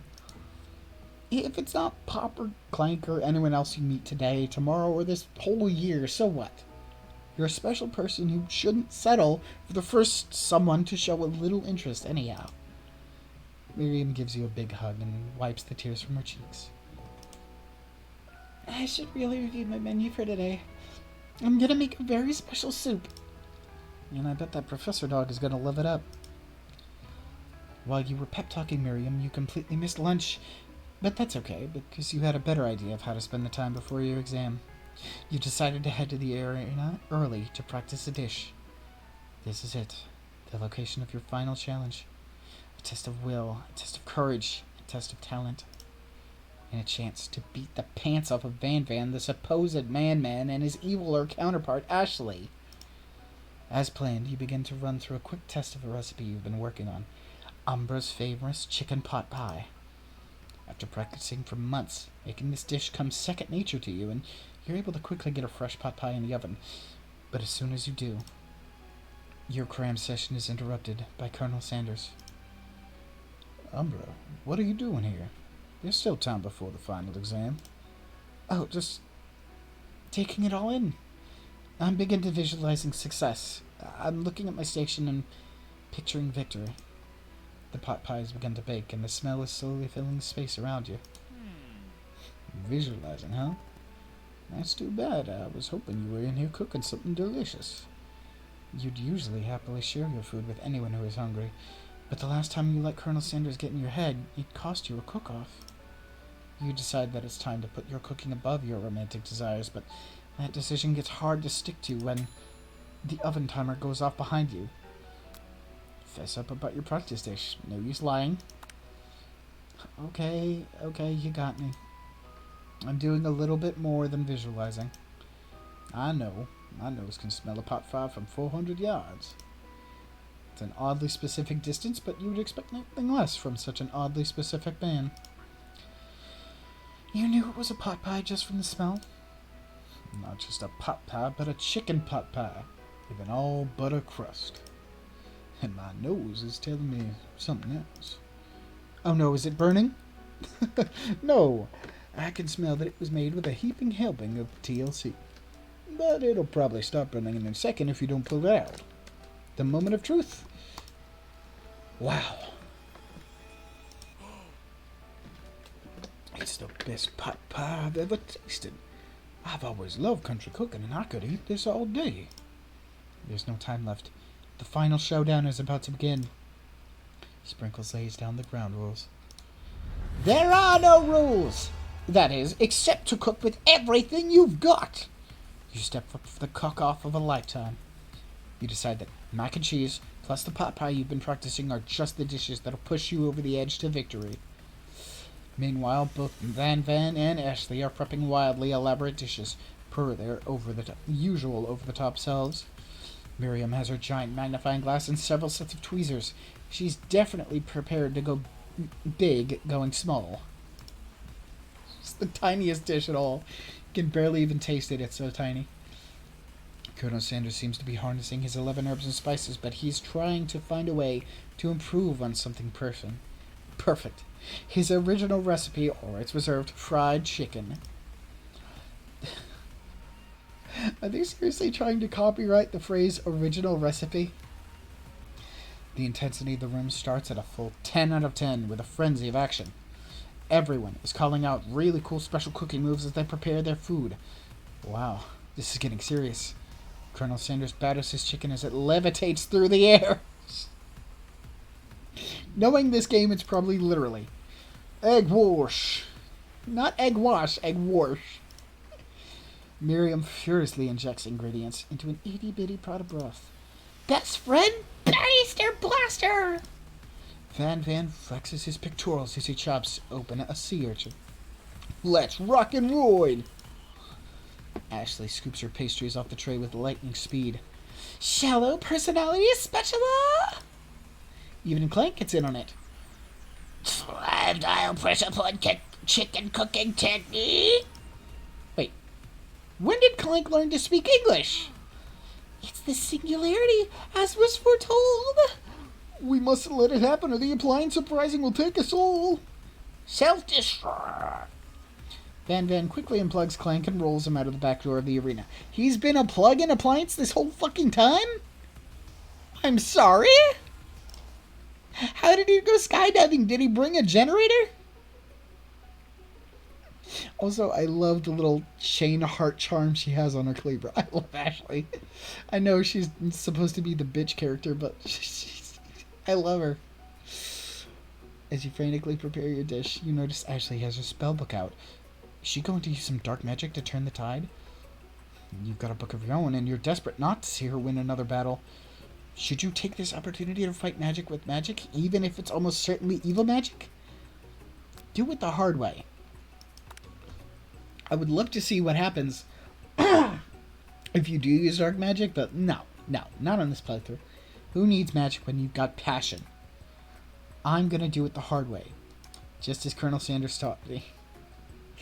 Colonel Sanders sees that you've chosen to win on your own terms, and he gives you a subtle wink from across the room. I believe in you, Umbra. Miriam notices too. And I've always believed in you, Umbra, since we were little kids, because I'm your best friend forever. I really need to just drive that point home. You turn to notice that Miriam is at your station, cheering for you. Miriam, what about your dish? If you're here cheering, who's cooking? Tiny food, short cook time. I'm actually already done, so I thought I'd help you. Oh, that's sweet, but Miriam tosses a handful of spices directly into your boiling noodles. It's the secret ingredient! However, she doesn't know that you lied and the ingredient was made up. And where in the world did she get an eye of newt from? The boiling pot explodes, sending Miriam flying backwards. What the fuck? I'm sorry. How did it blow her across the room? The watery noodles begin to swirl in the air, bubbling up into a dark cloud that thickens and congeals before your very eyes. Did she just accidentally do dark magic? It is I, Steve, the spork monster. Steve? Wait, what happened to Borko? You're not even here to battle me, are you? We spork monsters are many. I think Borko had the day off, but you have conjured Steve, and I hate to battle, so I'd say you're doing pretty all right. Oh, hey, you're in the middle of a cooking competition. I love this stuff. It's better than TV. You crazy kids and your culinary skills really impress me. Mind if I hang out? I'm sorry, Steve, but I'm kind of in the middle of something. Do you mind? Steve, the spork monster, notices that you've got the grimoire stash beneath your cooking station. I see what you're up to. Crisscross some magical items and accidentally summon me, huh? Yeah, you guessed it. Sorta. If you're here, would you mind tossing some fresh noodles in a pot of salted water? I'd love to. I've always wanted to be on top shelf, actually. You know, when I was just a little spork pup back in the old country, you can feel the spork monster winding up to tell a very long and involved story. You don't know exactly where they came from, but it seems like it was probably lonely there. Actually, you know what? Maybe you should watch from the stands. I really need to focus on this competition. I understand. It's kind of like that time in monster school that I had fallen asleep during scare tactics class, and when I woke up... You toss a serious stare at Steve when he takes the hint. Never mind, I'll tell you later. Good luck. Having suffered this huge setback, you don't know how you could ever win. Obviously, summon extra power from deep down within yourself. Why is this even a choice? I can do this. I have what it takes. I came here to win. Your hair turns mac and cheese orange. We're going Super Saiyan. Of course we are. Of course this game goes there. As culinary energy flows through your body. My heart is pure. My hands are steady. My taste buds have been preparing their entire lives for... Yes, Umbra. You were the chosen one. You will avenge me.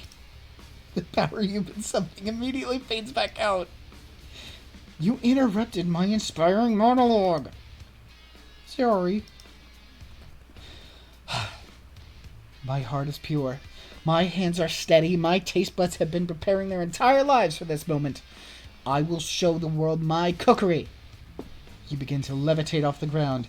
Energy courses through your body. You know that with this power you can do anything. You know, this music doesn't really feel fitting. I feel like this, if you switched it with the weird butt rock from earlier that was too intense for that moment, it would have fit way better. Just swap these two songs. Except Turn Back Time, which would be super useful because while you were powering up, your chicken pot pie overcooked in the oven and can't be served. But don't worry, dear Umbra. You may have suffered some setbacks, but all is not lost. Impressed with your fortitude, Colonel Sanders decides that you have earned his support. I've been watching you today, and I must say, I'm truly impressed. You've been thinking on your feet and rolling with the punches. He steps up to your station and stands right beside you. I'm here to help. Hell yeah! All you've managed to make is mac and cheese, and time is almost up, so you're going to need it. But Colonel Sanders, what about the test? What will happen to you? What about the rules? Following the rules has never really been my thing. I follow my heart. Of course he does. Cheesy bastard. What a guy. Colonel Sanders unfolds a delicate white towel to reveal the most delicious fried chicken tenders you've ever laid your eyes on. And besides, sometimes unexpected combinations can have surprising effects that surpass their individual efforts. Are you suggesting if we combine forces, we can form the perfect food union? Time's up, students! Yeah, and time is just about up on the stream, so let's get this wrapped up. With time expired, it's the moment everyone has been waiting for. You must now prepare to present your dishes. A handful of students stand tall, but the class seems incomplete. It seems we're missing some students. Pop? Clank? From off screen, you hear a pure and innocent giggle that can only come from one student. I'm flying! It sounds like it's coming from that broom closet over there. Miriam, would you mind? Inside of the closet, you see Pop hanging on a broom hooked by the elastic of his underpants. Well, Pop, get down from there right now! Let me guess. Did Van Van have something to do with this? When someone asks for a wedgie, who am I to refuse? I thought a wedgie was a salad!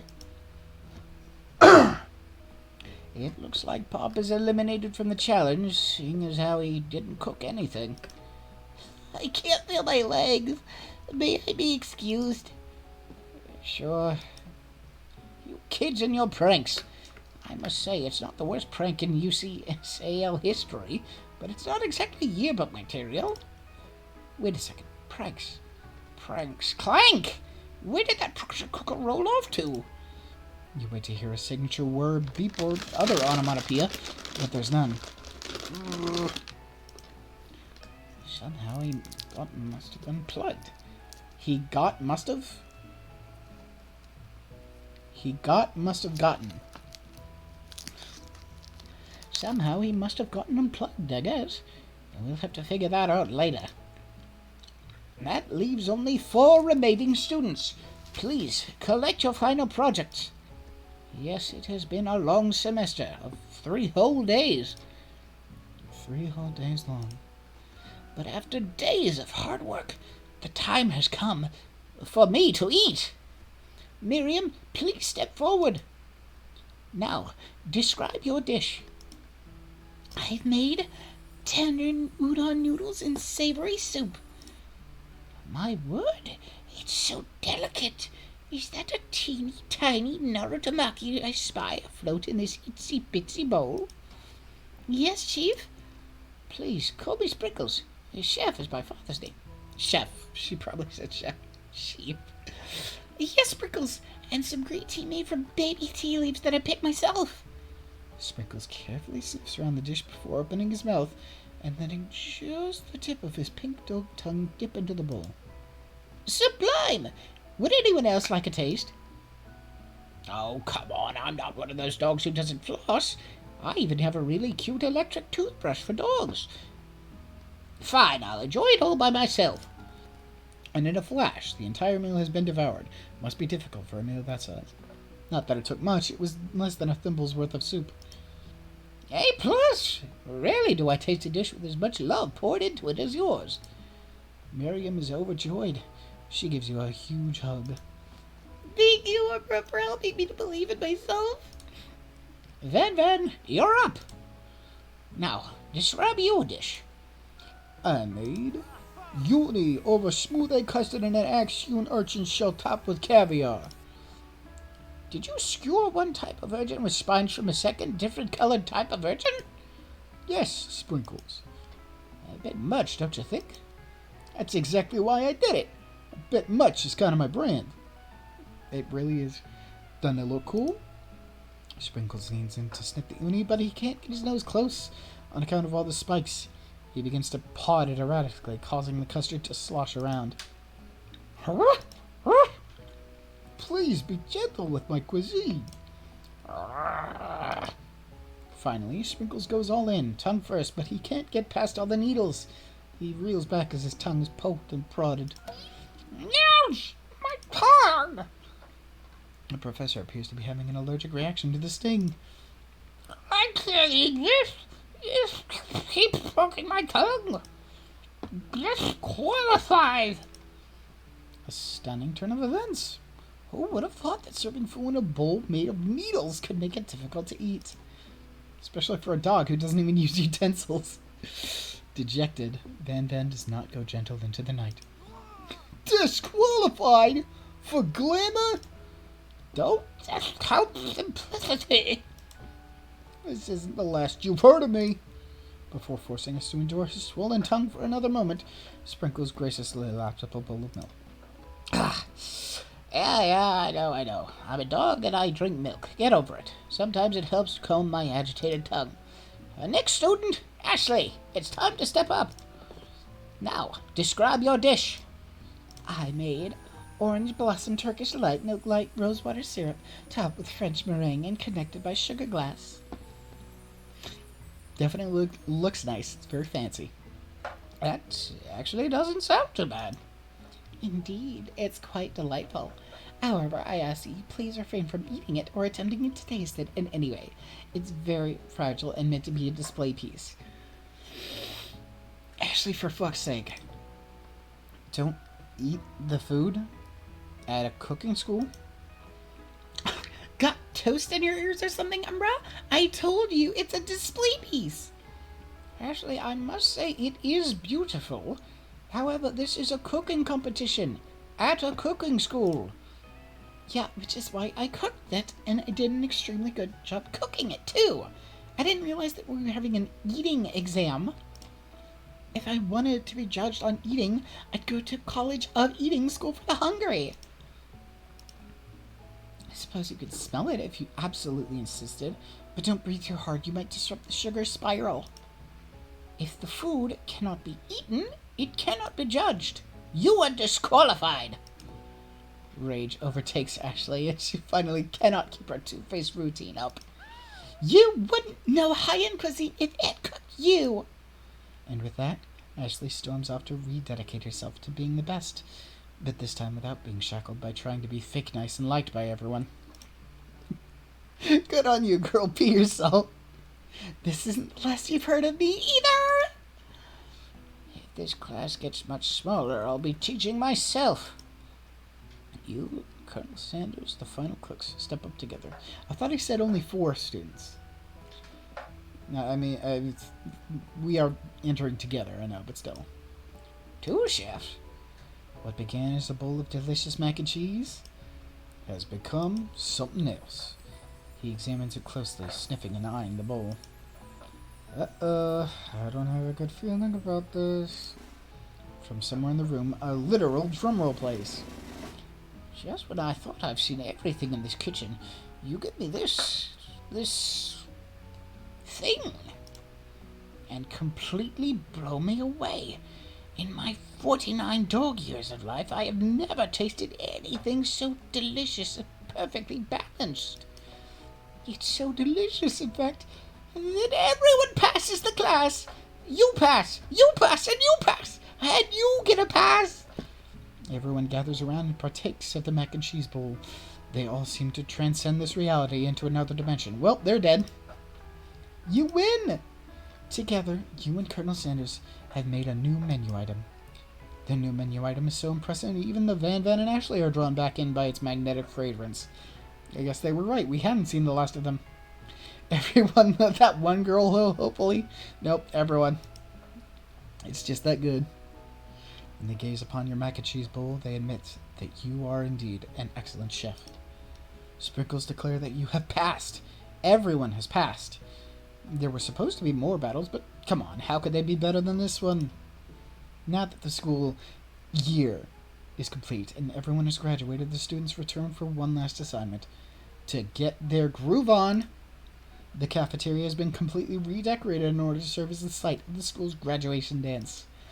Compared to the massive high-tech cooking arena, the humble decor seems downright cute and cozy. DJ Dog is in the house! You knew that Sprinkles was a master chef, but also a world-renowned turntablist? Who says you can't teach an old dog new tricks? Van and Ashley. I love it. I love her outfit. Van and Ashley tell everyone that they've committed themselves to righting the wrongs they did while they were the villains. For a moment, you actually believe them. Oh, not another haunting. No ghosts allowed at graduation. It's clearly written in the school's bylaws. I was never actually a ghost. It was all a trick to get you to finally notice me. Oh, amusing. And now that everyone is together, it's the Spork Monster. He is totally mellowed out. Everyone, the Spork Monster is no more. From here on out, I prefer that everyone refer to me by my new name. Party Monster! Student tries to finish what he had to say, but everyone is too wrapped up talking to Party Monster. Dejected, student walks off. Wouldn't it be so ironic if his name was actually just Stu or something? First name Stu, last name Dent. Oh, Miriam! The regular clothes are so cute. Maybe things didn't work out for Miriam romantically, but she found love in her cooking, and you know she's gonna do great. A red carpet rolls out across the floor of the ballroom. It's like a Hollywood movie premiere. Who could command such an entrance? Well, it's gotta be the Colonel. Of course. It's Pop. He's arrived late to the dance, but apparently for good reason. Walking the carpet, you see perched atop his dirty chef's hat a crown. Welcome back, Pop. I know you weren't able to complete the final exam and accept your diploma, so we had it mailed directly to your father. We figured it was the least we could do for the school's dean. Oh, now I get it. And we get a new wing on the school. Not to mention the honor of educating the son of the Chancellor of such and such. The music at the dance is interrupted by the sound of sparking and electrical hissing. It's Clank, who has arrived late to the dance. Now that I have graduated, I can reveal my truth. Whoa, he's still doing the talking thing. I am Clank, and I am not of this earth. I am actually from a faraway planet in another dimension. What? What? actually feel like I do this the whole time. Now that I have learned the ways of your kind, I must return. Miriam, will you come with me? I don't know what to say. Besides, no, obviously. I have just begun to learn who I really am. This isn't time for me to devote my life to figuring out who you are, Clank. You're blown away by Miriam's maturity. It's pretty clear that she has managed to surpass you in that regard. I understand. Kind of. Humans are weird. A portal opens up and Clank disappears through it. Finally, Colonel Sanders arrives with his signature cherry blossom. You know that Colonel Sanders is. Howdy, classmates. Oh, please just keep dressing sharply, Colonel. Regular tees don't work for you. Just like the first day you met him. He has come prepared to feed the entire class. However, it's not enough just to give them a bucket of chicken. This time it's a full meal. I didn't get to be the most famous chicken man in the history of chicken and man by not reminding people to go out and buy my chicken. The end? No, it's not the end. As everyone feasts on their delicious chicken dinner, Colonel Sanders finds you sitting at the edge of the dance floor. Umbra, what are you doing sitting all alone? You know, just waiting for the right person to ask me to dance. I wonder, might you tell me, what are the qualities that you would expect to find in such a lucky person?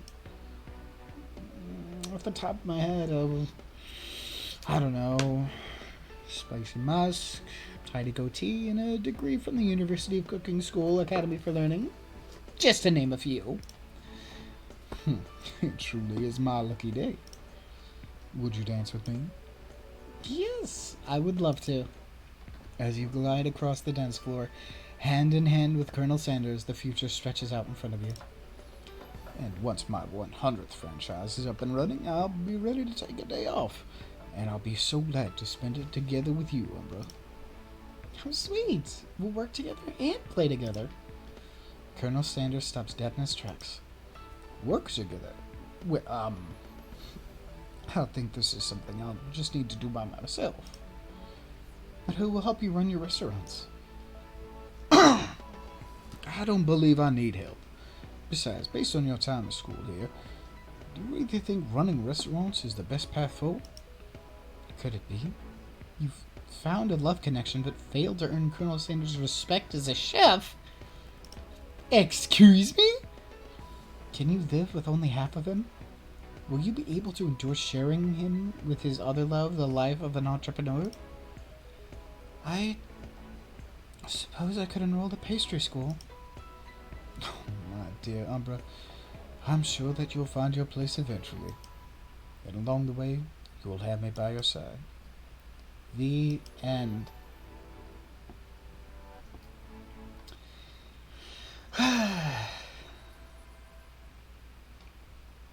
And just right back in the sin menu.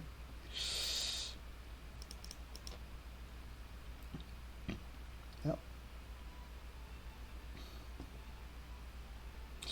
That was I Love You, Colonel Sanders. And, my voice is tired. Let's see who's online to raid.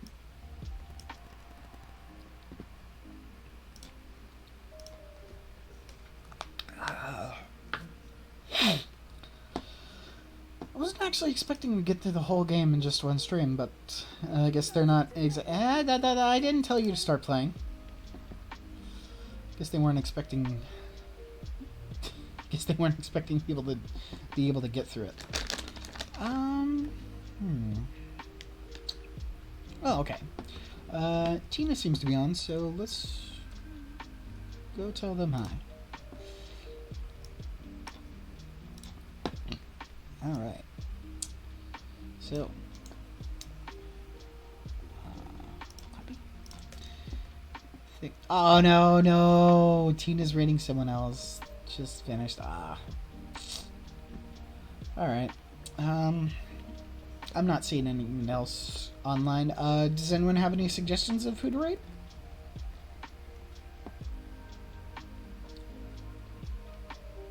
If not, we'll just go ahead and end here. But, like, I figure we might as well offer it, you know.